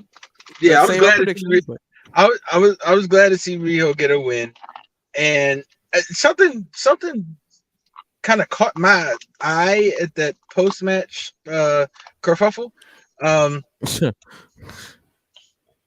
I found it very ironic that Ruby Soho attacked Britt Baker first. I didn't look into it too deep like that, but yeah, I'm just keeping that in the recesses of my mind that she did attack Britt first. Well, in the story, she doesn't like Britt. Like if we're being honest, Britt actually beat her at Grand Slam a year ago. Yeah, we know you were there. We know whatever. Well, I wasn't gonna go there, but we all know I was there. Yeah, I didn't need to say that. I think it goes without being said. I was at every Grand Slam, pal. But anyway, yeah.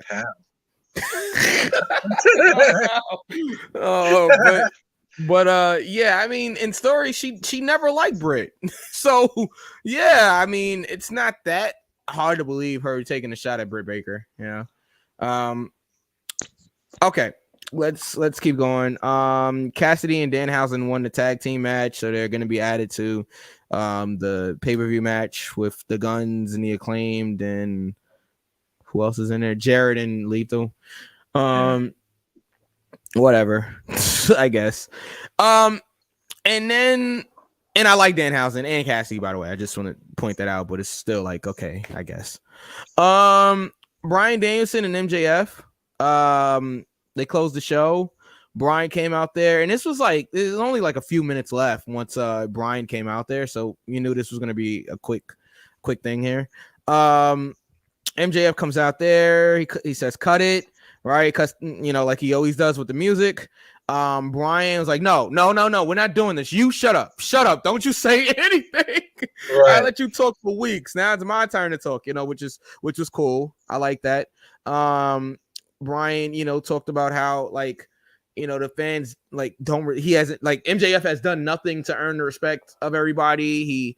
He wants this family, he wants the respect as a champion, but he's not doing anything to earn it and all of that. So strong segment. And well, Brian ended it by dropping an F-bomb, which was censored here in the States, but the unedited is out there on Fight TV. It was not edited, and internationally it wasn't edited.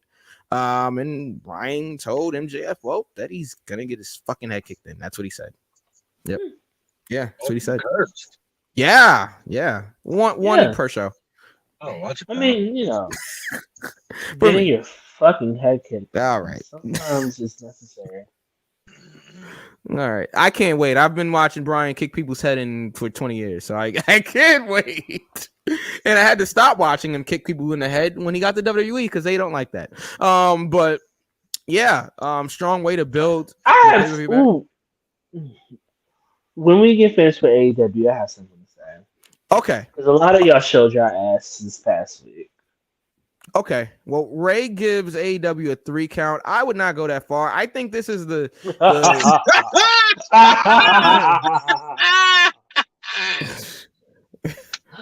oh God. Love you, Ray.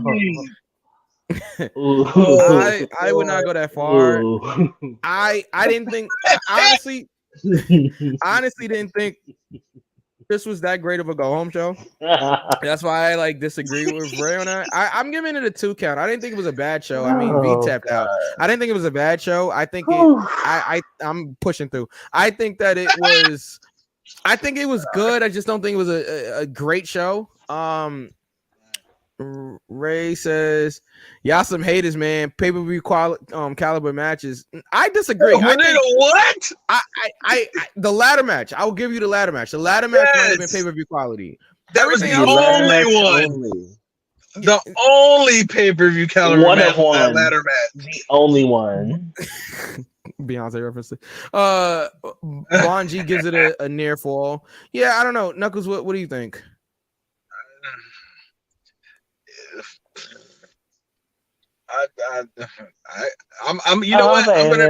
I'm gonna be even Kilter. I'm giving every show tonight a 2 count, and I'm gonna stay that way. Okay. All right. Yeah, I didn't think it was a bad go home. I didn't think it was a great go home. And I think that this AEW Revolution pay-per-view literally has no wait, what? The Casino Rumble was better than that Rumble Cody one. All right, now I'm logging out. I'm logging out. Yeah, I am logging out. Right no, this dude Ray is he's trolling. He's got to be trolling. He's trolling. He's got to be trolling. But no, like I was trying to say, I think that this AEW Revolution pay-per-view, and that's what we're getting to right now. I think this is the least heat or importance or talked about AEW pay-per-view possibly of all time. Like I don't hear anybody really excited for the show. I don't, what I'm saying? Like normally there's a lot of buzz around like an AEW pay-per-view, especially since there's only 4. I mean, I guess if you count the Ring of Honor ones and Forbidden Door, whatever is more, but there's only 4 like main pay-per-views for AEW. So you'd figure it would be more like heat surrounding it, or not heat, more excitement, interest, excitement, interest, all of those, all of those words. But it's not. And I mean, it's not to say that it's going to be a bad show. I think that it's going to be a good show. I just don't hear people really talking about it. And don't say, I hear people already, oh, it's because it's Mania season. Well, no, because WrestleMania season, Mania doesn't even have that much excitement as it usually does this year. So you can't even blame it on, oh, it's Mania season. Plus, there's Mania season every year. AEW is 4 years old now, so they've had to deal with Mania season. They've had to deal with Mania season in the past, and this is literally the least I've I've heard about AEW, about an AEW pay-per-view. And that's concerning considering they want people to pay what $50 or $60 for this pay-per-view. So Ray says that's because everyone is hating on AEW just because Triple H is in charge doing the same things Vince McMahon's doing. Wrong. I mean, I can only speak for myself. Like, I'm not hating on AEW. I still like V, AEW. don't fall, V. Oh, V? Hey, V. Golly. Hey, V done fell again. V, oh God. man. Help. All right. I'm Yeah, falling. I can't get up. I used to cry when I saw those commercials. I'm gonna help. I'm gonna help because Oh, I that's funny. I fall That's not funny. No, stop. It's not funny. You're right. It's not funny. It's hilarious. But No, you want to know? You want to know how funny it is? Steve Urkel turned it into a gimmick. Oh yeah. I ain't falling. I can't get up. It's hilarious. Oh man. Shout to Julie. No, but Mike, you make a very good point. Like I've been on this show with you guys for about a year and a half, and every time an AEW pay-per-view came up, we were always like psyched and excited and to like do our predictions for it because the cards were bangers. Like just think about what we've had. Think about some of the matches we had to predict through AEW. They were like, we had in-depth conversation about it. Yeah. It's just this one is just like, okay. Yeah. All right. I'm gonna watch. And if Tony Khan and the company turns this into a banger pay-per-view like they've been having, then much respect and much credit to them. Because on paper, this pay-per-view is trash. Honestly, I do disagree with you on that. I don't think it's trash. I just think it has a lack of interest. With the exception of MJF and Bryan Danielson and that 4-way tag title match, I don't care. That's fair. Bonji says you can't deny a lot of people are attached to WWE because of the nostalgia. It's what they grew up with. I mean, yeah, but I don't think that has anything to do with the lack of interest for this AEW pay-per-view. Right. No. Because if that was the case, like I said, if that was the case, people would be super excited for WWE. And WWE's having the same issue right now as well. Like, but the difference is WWE has like the biggest storyline in the wrestling business right now with the Bloodline. Exactly.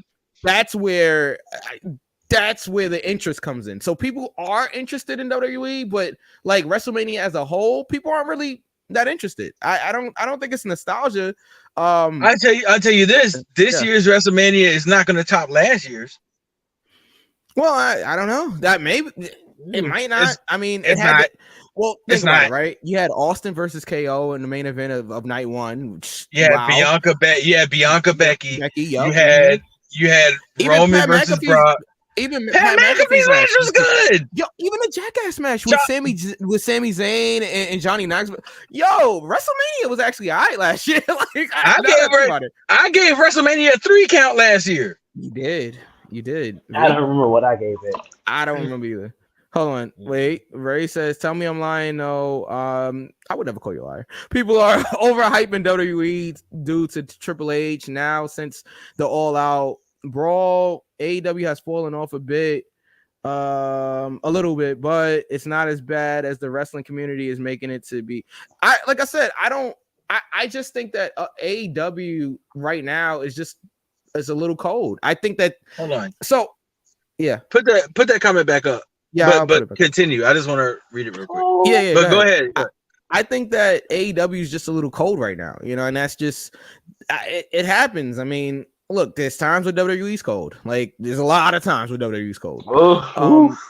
And I'm gonna be honest, like, if it wasn't for this Bloodline storyline, WWE might be ice cold as well. But that's exactly my point. Now, Ray, you say people are overhyping WWE due to Triple H. Answer me this question. Would Vince McMahon have given us this deeper storyline involving the Bloodline? That one is hard. That one's tough. And I know you posed it to Ray, but I that's hard. I'll pose it to you too as well.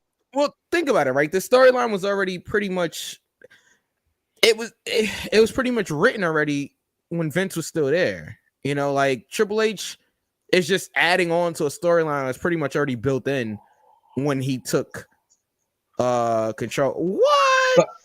Hold on. Ray says the Jackass match was horrible. No, it was not. That match was hilarious. Ray, are you okay?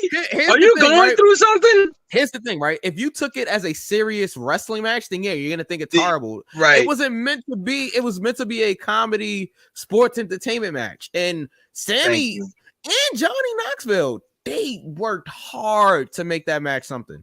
You know, so I don't know. I don't know. I thought it was, and it's okay. We can have different opinions. That Jackass match was the second half of what WWE calls professional wrestling. It was entertainment. If you got any kind of pro wrestling out of that match, we look at the sport completely different. Because I was not looking for a lockup, collar and elbow tie up, drop down, arm drag. I was not looking for that in that match. I got exactly what I thought I was gonna get. Yeah. But yeah, I don't know. Like, but let's get into this AEW pay-per-view. Revolution goes down Sunday. Everybody make sure it's Sunday, because the Saturday Sunday thing, it's confusing. All right, some pay-per-views on Saturday, some pay-per-views on Sundays. It's confusing. Sorry. It's all good. All right.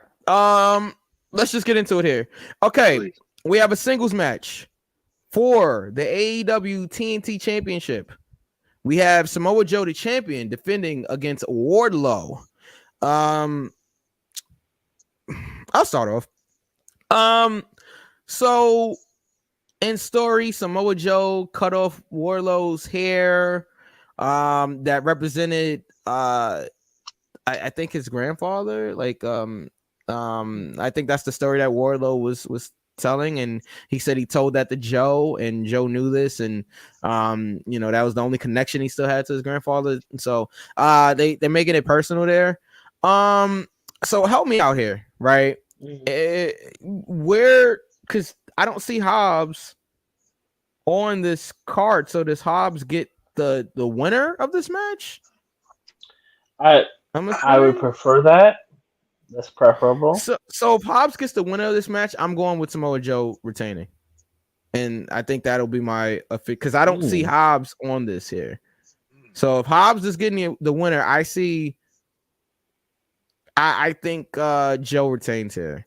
Bonji says Wardlow. Okay. V. You got Samoa Joe. I got Joe. Yeah. I gotta think about that, because it's like we're moving forward with Hobbs, right? Yeah.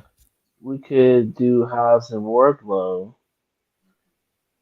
because I think if Hobbs goes for the title, I think he's winning it.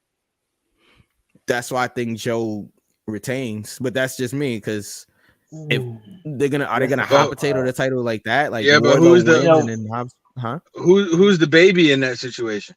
There is none. I mean, I guess by default Hobbs, but there is none. To be frank, to be really Frankie and Neffy, I'm gonna go with Samoa Joe. Okay. Knuckles. Wait, Ray says Joe because Powerhouse, in my opinion, needs to be Joe more than Wardlow. Yeah, that's kind of my thinking as well. I'm going Wardlow. Oh wow, okay, we'll split right down the middle here, pal. All right.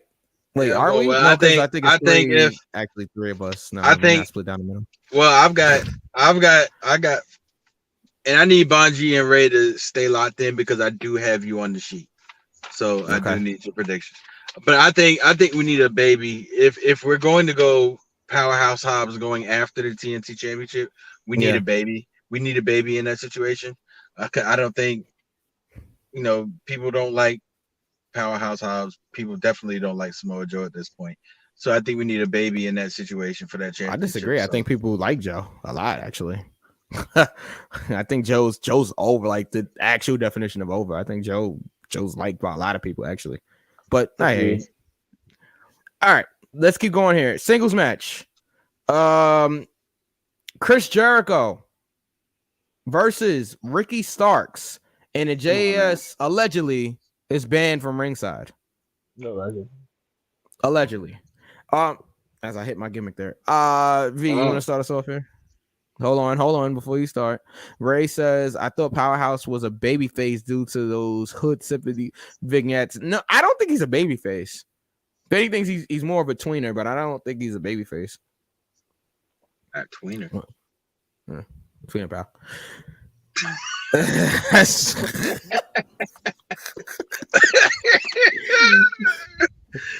It's the power for me.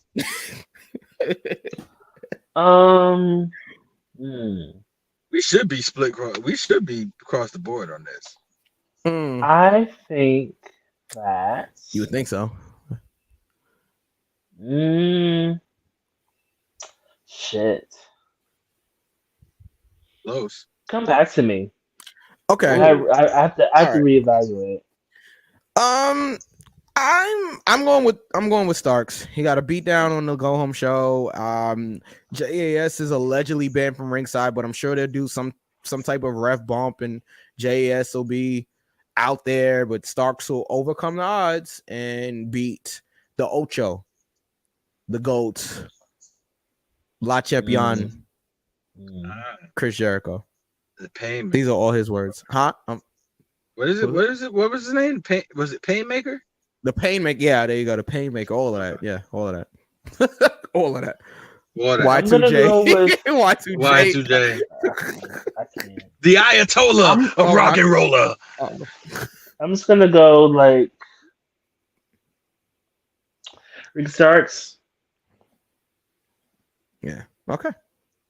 Yeah, I couldn't do it fast. I get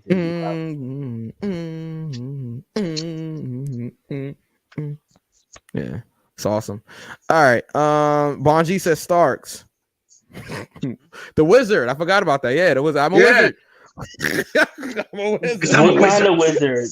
Like, because you know your wife was in January 6th, so like a grand wizard. All right. So Ray says, yeah, I'm going with Starks. Like a J.K. Rowling wizard. Like it's like a hateful wizard.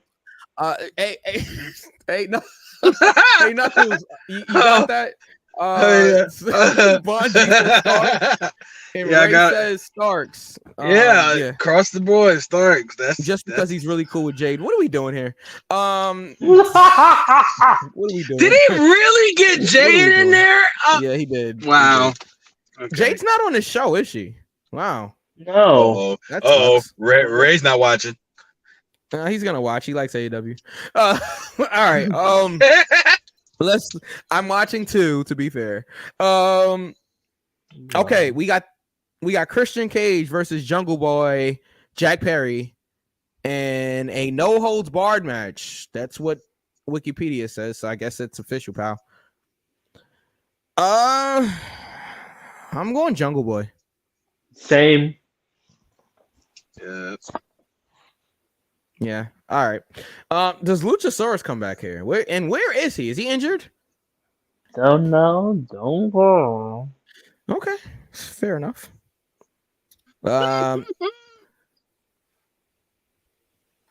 Ray says Jungle Boy, please win so we can move on. Bonji says Luke Perry's son. Okay. Jungle Boy there. Wow. Write that down. You like writing things down. Hey, shut it up. Shut up. I remember when I actually realized that that was really Luke Perry's son. I thought it was like a gimmick. Yeah, that was crazy. No, it's dead Luke Perry's son. Oh, wow, that was bad. Wow! It's Luke Perry's son. No, I didn't. What? Jesus. Yeah, I didn't. That was the New York in me. I'm sorry. That was a terrible choice of words. I know. That was awful. I'm sorry. I really didn't mean to. No, I like that was. Thank you, Bonji. This is the list. All right. You know what happens when you make insensitive comments about Jack Perry and his family? Don't you do it. Don't you? No. Don't you do it. This is why I'm still gone. Don't do it. No. You just read the list. Oh. Damn it. No, I'm sorry. like I am kinda- sorry. I apologize. That was I feel like I'm trying to like crazy. my dog there. That was crazy. Son of a bitch. All right. Did everybody pick? Yes, we did. Okay, let's keep going here. A 4-way tag team title match for the AEW World Tag Team Championships. We have the champions, the Guns. Can't believe I said that. Versus the Acclaimed, versus Jay Lethal and Jeff Jarrett, versus Orange Cassidy and Danhausen. Yeah, he's gonna curse you. This is interesting just because we know who ain't gonna win. Oh, well, it ain't gonna be Cassidy and Danhausen. That's for sure. Thank you. No. So process of elimination. Does the Acclaim get the tag team titles back here? Hi. Hey. Yeah. But yeah, I'm curious because I don't think. Hold on. That's very interesting, and it might happen. Ray says the Guns will win due to Billy switching sides. That could happen. I brought that up. Maybe last week or the week before. But in storyline, right? That would not make any sense. Like his sons have been beating him up every week. Like it just doesn't make sense. But I mean, swerve, pal. You know what I'm saying? Or swerve, bro. Sorry, that's a bro moment. Swerve, bro. Those that got that. But yeah, I don't know. I don't Who just said that? Would. Ray said the Guns will win due to Billy switching sides, so he's going to Guns. I'm gonna go with the Guns as well. I am also. Wow. Okay. All right. Knuckles, it's on you. Oh man. Yeah, I know. As you munch on something over there. We have an artist here in New York called Ice Spice. She has a song called Munch, by the way. But yeah, go ahead. Chocolate. Turn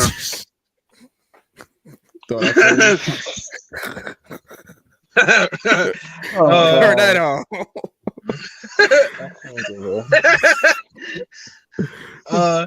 Trying to get through it. Bonji says Guns. Oh my God.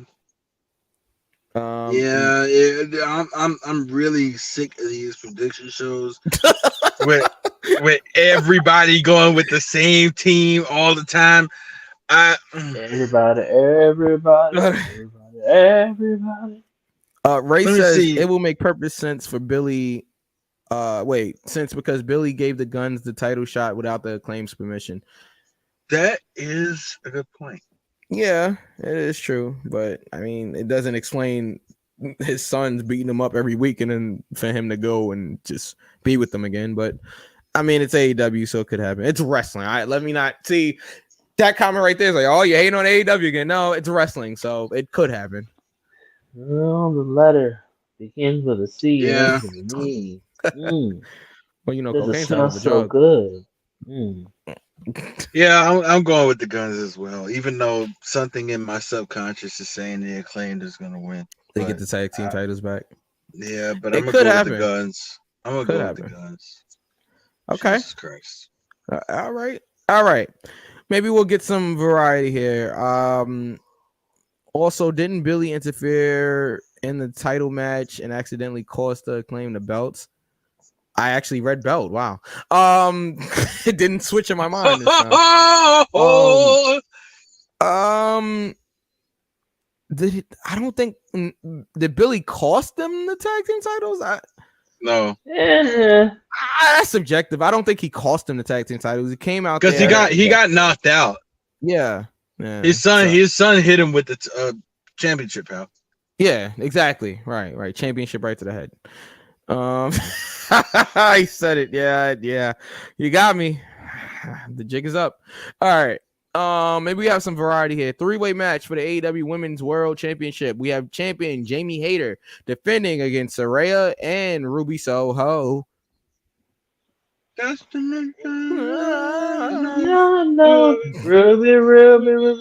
Soho. You're gonna get flagged, pal. Yes. V, can you start it over, please? I see Jamie retaining.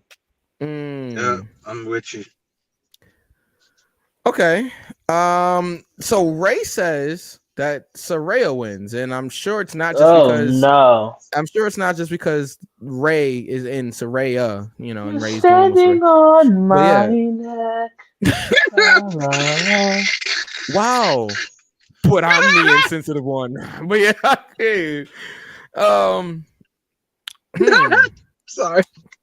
So V's going Jamie, Knuckles is going Jamie. I heard she came Dutty line. Ray. What the hell?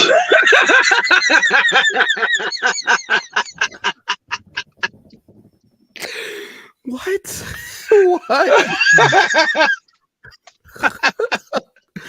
What? Oh god. All right, I'm sorry. All right. Okay, I'm done.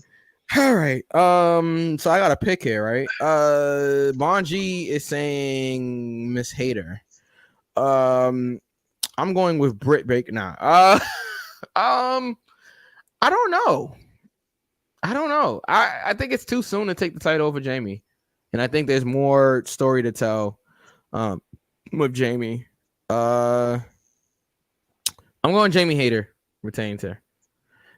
Ray says I say Saraya wins because Tony is gonna give Saraya what WWE didn't want to give her.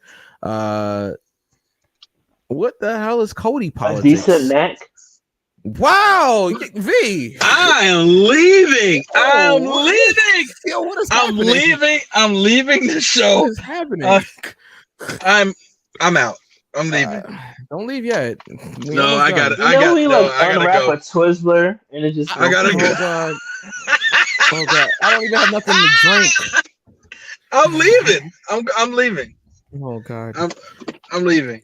I'm wired up. I can't go anywhere. But yeah, I can't do this anymore. I can't. What you Knuckles? Knuckles? I can't do this anymore. Knuckles has left the building. I can't. Okay. Oh, he says he can't. You can. You can do it. I know I can. I hate that so much. If I work hard at it. I hate that so much. Oh my god. I know I can't be what I want to be. If I work hard at it. Okay, we're gonna get flagged so bad. All right. Hey Knuckles, just can you leave the pen and paper? Wow, it's crazy. I'm screaming. You know, maybe someone needs to, write shit down instead of trying to wrestle because she bankhead bounces. That's it. Wow, that's that. Wow. Bankhead. All right. All right. Where was we? I think we all picked. We were all on Noodle Neck. Oh God. All right. Yeah, and what is Cody politics? That's what I want to know. But anyway, what Saraya's gonna get? They're gonna give Saraya what WWE didn't give her. All right, What did I don't know. She won world titles in WWE. Right, she won the championship in her debut match. AJ Lee. That's all I have to say. This man Ray tweaking, boy. We miss you, April. All right.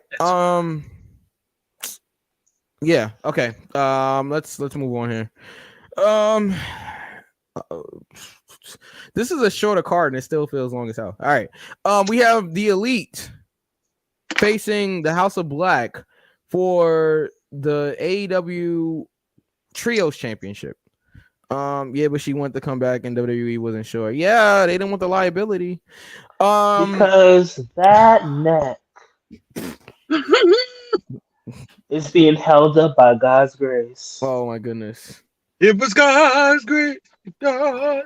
Sorry. I won an Olympic with a broken freaking neck. All right. Oh my God.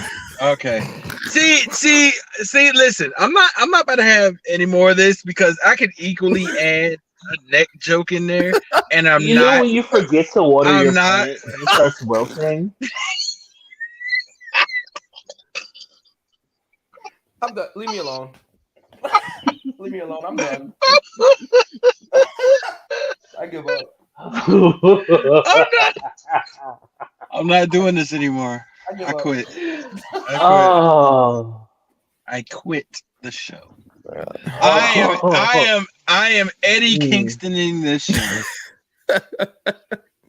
So Ray's not gonna be happy when she hears the show back. But anyway, she'll probably flip you off like she does when she when she comes And that's fine. And she's probably gonna get that problematic murderous ass boyfriend. Shut up. Wow, yo, Shut up. yo, Oh, yo, Shut up. whoa, Jeez. Shut up, B. no, Jesus No. Christ. You know, not only do I step on, I break faces and I step on necks, and it's fine. Okay. I feel like that little boy on the Instagram memes is gonna pop up. Like, Jesus Christ. Okay. The Elite versus the House of Black trios. I'm sorry, I have to highlight something. Lola Blue said that she couldn't even get her head sprung, and that shit had me laughing. Wow. So 25 straight minutes. They call me big. They call me Big L. No necking. I'm sorry. I'm sorry. I always choose. I don't choose violence as much as I should. Oh. Anyway, let's move forward. That's true. We have a trios tag team match. Yes. For the AEW Trios Championship. As I keep trying to say. All right, Ray says, please God, let the House of Black win. The Elite retain. Yeah, the Elite retain. Yeah, sorry, Ray. Yeah, so sorry. Yeah. Knuckles and Bonji. As we wait, I'm gonna get this. It's Ray. I just say as we lay. Oh no. Oh, okay. God. So Ray, are you solidified on that House of Black pick? I'm sorry. I can feel the sarcasm all the way from LA. But yeah, go ahead. I'm going with the Elite as well. The Elite. Super kick party. They don't even Super come out kick anymore. party.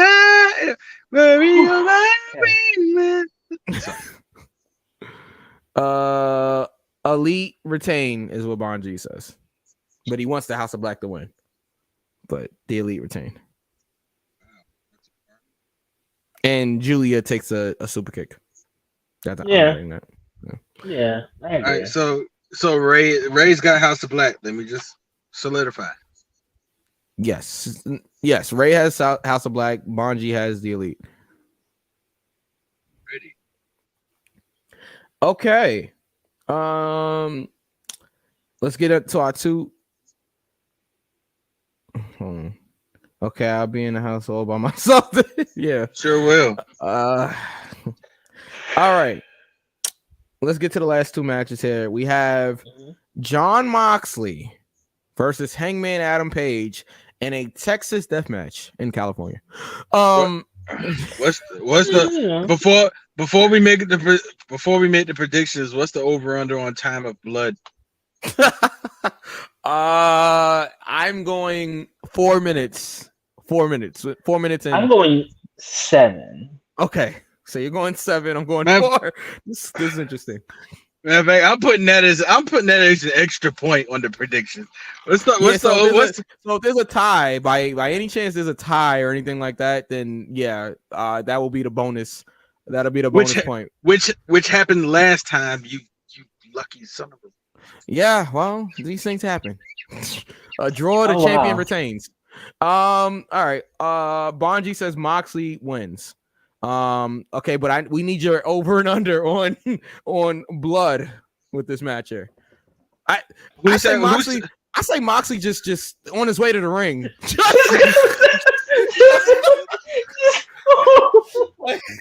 like Sandman? Yeah, just oh god.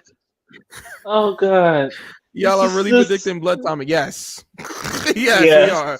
I think we just needed at this point. I gave it 7 minutes. I give it 4. Okay. Whoever's the closest gets it. 4 minutes Yeah. after the bell rings, guys. That's what the like. So once Yeah, the bell, this ding, is ding, this ding. is what we mean. Yeah. All right, Mike. Who do you have? Starts bleeding as soon as his music hits. Wow, man. Yeah. Just.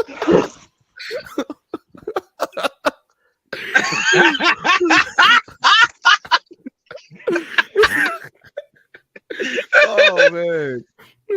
Okay, all right, Mike. Mike, who do you have? Winning the match? Yes. Hangman. Yeah, I'm going Hangman. And you say 4 minutes.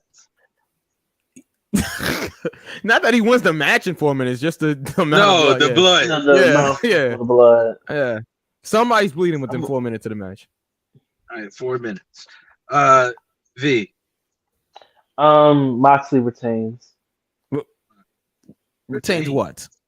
What am I retains? Wow. Ain't that one. Moxley wins. He's not going to retain blood. I know that much. See, he retains his sanity. Right. I'm cleaning it up. Yeah. All right, you got Moxley and how much time? Yeah. And how much time? He says 7 minutes. 7 minutes. Okay. 7 minutes. I'm going with. Oh my god! Watch them not even do any blood in this match and be pissed the hell off. Oh my god! I would just like lay down the whole show. I'd be crying. Oh man, I'm going with. I'm going with Paige. Okay. And I'm going 2 minutes. Wow. Yeah. You're on the interest. Yeah, okay. Wow, dang! Bleeding. Blood. You didn't even get hit. The fuck? Lock up blood. Yeah, right? Cartwheel evasion blood. I'm the referee. I'm the referee. Paige, you ready? I'm ready. Moxley, you ready? Blood. Ding, ding, ding, blood. Oh man. All right. I guess everybody predicted here. Who did Banji have? Moxley. Moxley. Yeah. Banji has Moxley and Ray has Hangman. So we are a little split on this. Yes. So because Hangman could have hold on. What if he's right though? Because Hangman could attack Moxley at the entrance way and cut him open. Yeah, cut him open is right. Well, then that wouldn't count then. Yeah, it wouldn't count. We gotta have the, you know what I'm saying, whoever's I mean, I don't know how. Well, then yeah, that's kind of interesting. I mean, it is a Texas death match, so if they did start on the ramp, they probably would ring the bell. Yeah, true. But that is interesting. If somebody's bleeding before the ding ding ding happens, why are we talking about this? Because with a Moxley match, they bleed weekly, pal. Yeah, I mean, especially with a Moxley match. I mean, any other match I wouldn't even like. I don't even like talking about this, but it's like it's so apparent now with the Moxley matches. It's like, all right, like he came out with a shirt that said "Blood is beautiful." There you go. So you guys are wondering why we're predicting that time. Well, ask John Moxley. All right. Okay. So wait. So if they're bleeding before the match starts, then I guess it's null and void because you can't really. Well, the match has already started. Well, that detects whether or not the bell rings. So let's say the bell doesn't ring. I can't believe we're talking about this. Let's say the bell doesn't ring. And somebody's bleeding before, and as when the bell rings, somebody's already bleeding. So technically, it would be null and void because the match is starting with blood already before the. Because we're really counting it when the bell rings, not before. I mean, we could put a category for like you're bleeding before the bell rings. All right, yeah, we're thinking too deep into this. Let's keep going. In the main event, we have Maxwell Jacob Friedman, MJF, our AEW World Champion, versus the American Dragon, Bryan Danielson, in a 60-minute Iron Man match. I'm not going to start on this, even though I think we all probably going to have the same. I'll start. MJF retains. Yeah, I agree. If he's already bleeding, then that's in the first 2 minutes, so Knuckles would win. No, we're not doing that. No. Yeah, whose side That you is on true. here? That is true. Hey, listen, that is true. Fine, that's fine. We did say how long would it take for him to bleed after the bell? If he's already bleeding when the bell rings, then that What is this, FanDuel? This is some FanDuel odds. If I haven't seen it. DraftKings. Right, exactly. Oh man. All right. Ray has MJF. I have MJF. V has MJF. I've got MJF. Bon G has MJF. What if Bryan actually wins this match here? I don't think it happens. Was funny to me. That'd be funny. Yeah. I don't think it happens. I think MJF finds somehow, some way to win this match. Interestingly enough, right? Bryan Danielson is a babyface, even though he comes out of the heel side. I have a theory on that. I think when Bryan does eventually win the world title, he'll finally start coming out of the babyface side. It's a very small thing, right? But it's very noticeable that Bryan comes out of the heel side every week, even though he's been a babyface for a year now. You know what I mean? So, like, I think that's pretty funny. But I think once he wins the world title, Bryan will come out as a babyface, like on the babyface side. But yeah, I don't think it's weird, right? Because like Bryan Danielson is a babyface, and the rest of BCC are heels. Claudio, Yuta, and it looks like Moxley at this point, right? And you have Bon G down for MJF, right? Knuckles. Yes. Okay. Ooh. Okay. Bryan Danielson has the 2000 Shawn Michaels complex, so he wants to put all his opponents over. Yeah, I get it, but I do think Bryan has to win the title eventually. Like, it'd be a travesty if he never won the AEW World Championship.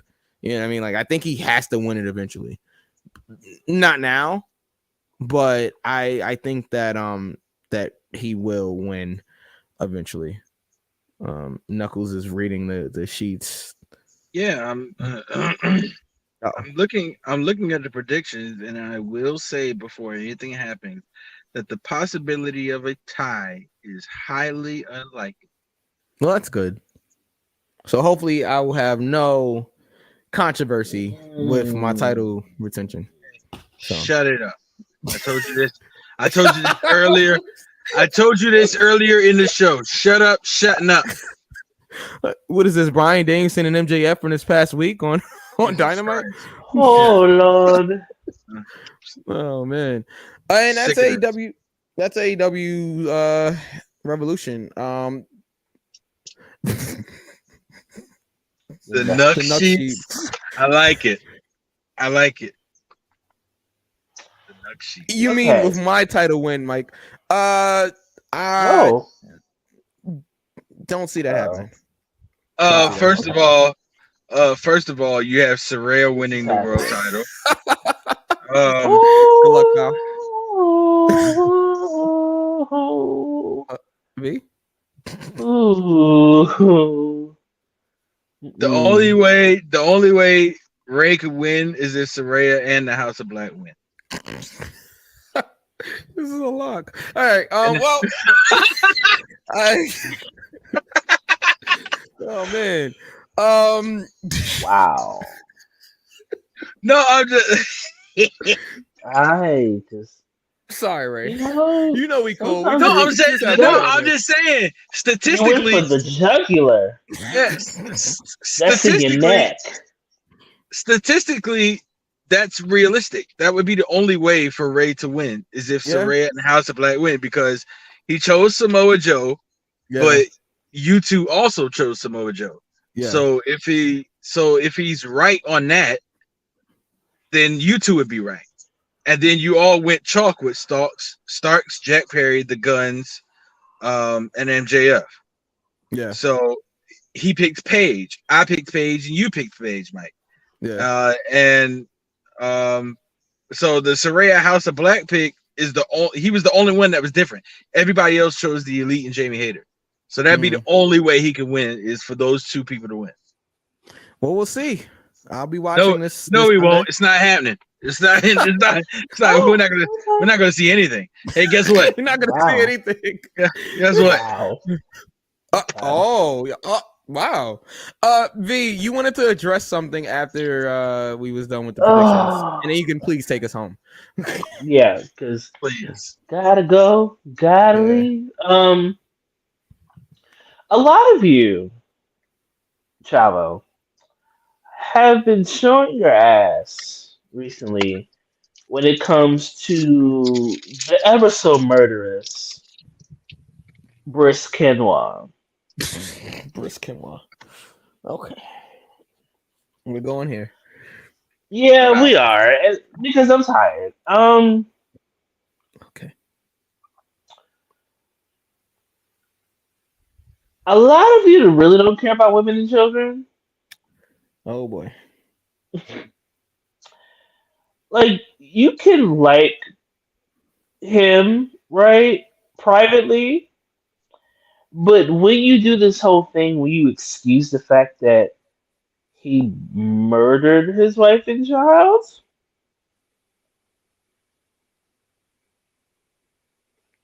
you know, Paul Heyman said something very profound, right? Thank you. To Thank this you.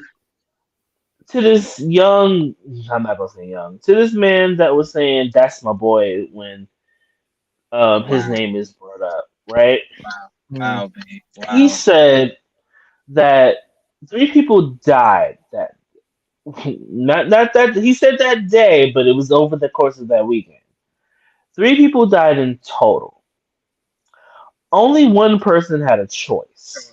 That's right. Mm-hmm. Nancy and Daniel didn't have a choice. Yeah. So yes, you can sit here and say Chris Benoit is a fantastic worker. We know this, right? Yeah.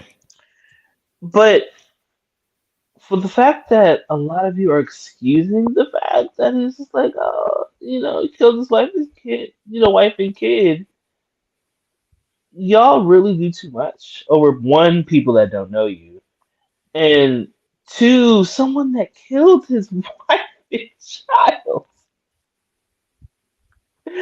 I'm not understanding what drug are you on? What is the cocktail? What is it? What is it? Coke? Is it heroin? Like, is it speed? Like, is it LSD? I'm not understanding as to why y'all try to give him so much. Not only did he kill his wife and kid, he was not.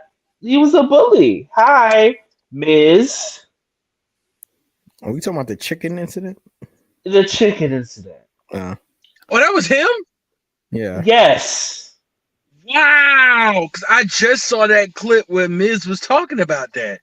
Yeah. Yes, about it him was getting him. kicked out. About him getting kicked out the locker room. Yeah. And then he had to dress in. Wow. I had no idea that's who they were talking about. So Yeah. it's like, yes, you can celebrate the performer that he was, right?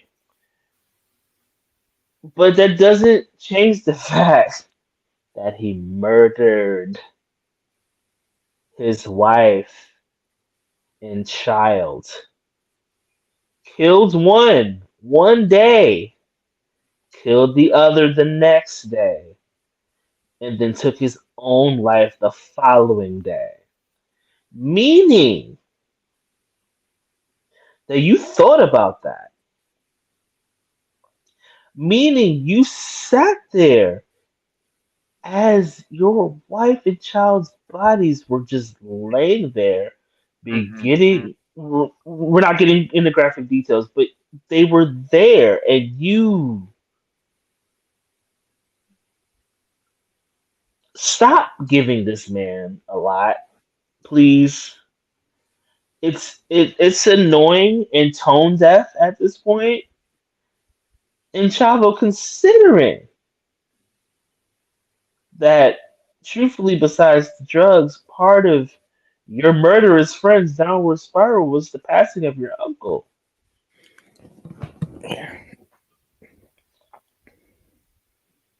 If it was one of those things where, if, listen, oh God, this is gonna sound bad, but fuck it. No, fuck Chris Benoit. So, if it was one of those things where, this sounds bad. Okay, if he wouldn't have killed Daniel and Nancy, and he was the only fatality,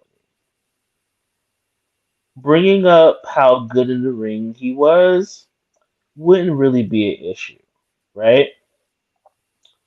It's just the fact that, you slide the fact that he, once again, for the fifth time on his goddamn show, he murdered his wife and child. That alone should be a reason, like, okay, I can't even celebrate him publicly because what the fuck? I mean, I know a lot of you don't care about women. A lot of you don't. A lot of you wrestling fans don't. We get it. But my God, a child. And the man had abuse allegations already. Like, she was gonna leave him anyway for abuse. I'm so sick of y'all. I just wish that a lot of you could just, wade in the water and open wide and swallow. Okay. Uh, before we divulge from this point, I Well- do want to. Well, go ahead, Mike. Go ahead. No, you can go ahead as long as if you want to read Bonji's comment and Ray's comment. I just want to get these. Well, I'll read this comment. Number one, I respect what he did in the ring. Number two, I understand the damage done to the brain because of CTEs. That's legitimate. Go. Number three, he's still POS Yeah. because, yeah, Piece of shit. Yeah. Okay. And then I think Chavo, no excusing him, still doesn't want to believe that Chris won, but it's been too long. yeah. No, and it's crazy because even on like the Dark Side of the Ring episode, like Chavo, I think he's one of those people that believe that something else happened. Like I've heard the Kevin Sullivan theory, and I've been hearing that for years. yeah, Right. same. So I mean, there might be some truth to that. It might be some truth to that. It's not excusing him, but it might be some truth to what Chavo believes in his mind. And here's the thing, and I'm gonna make this very brief. V made a good point about if the situation was different and Chris was the only one that succumbed to this incident, it would have been different. Yeah. It would have been different because I think we'd have took into consideration the CTE more Mm-hmm. than we did seeing what actually happened, and then we'd have looked back on his career and said, man, it's so unfortunate that this happened, seeing what his career was and everything else like that. But like V said, this is coming from a person who has 3 children, and this is coming from a person who has a wife. I can't say it legitimately because I don't have CTE. Yeah. But I can only speak for what I think might happen. sooner or later, you've got to stand in the judgment, not to be completely religious or anything. Mm. But there's going to come a day where you got to stand in the judgment. And taking your own life is one thing. But then when you take the lives of two people like V said that didn't have a choice, especially a child. I've been in a situation. I've been in a situation before where I had to bury a child. I had to bury my firstborn son, and I had nothing to do with it. And the pain I went through for years over that, and kind of still do.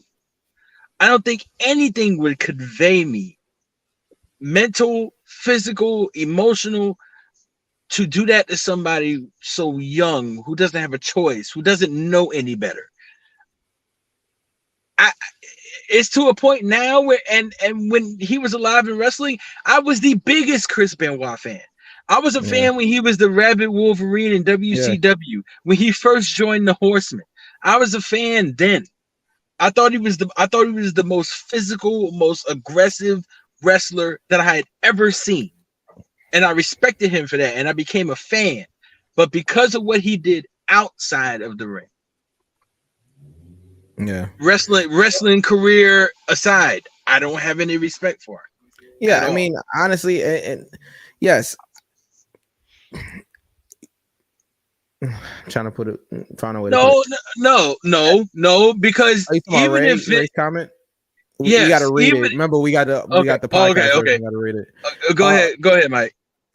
Ray says, do you guys feel like steroids played a part as well? Because I kind of feel like Vince forced Benoit to take roids, and that played a part in that murder. I don't know if I'm not going to blame Vince for it. I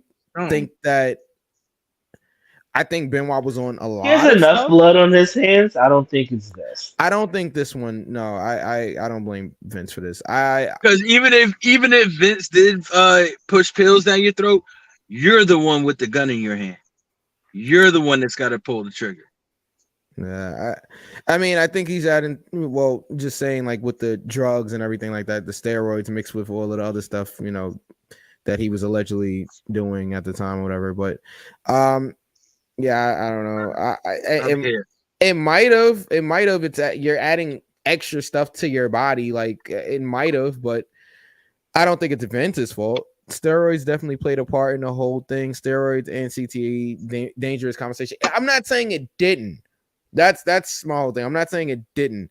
I'll take the Vince part out of it, but I definitely think that it had a lot to do with it. But at the end of the day, it was still Benoit making that decision. And like we've already said, now I'll wrap it up here. Like we've already said, yes, in ring, I get it.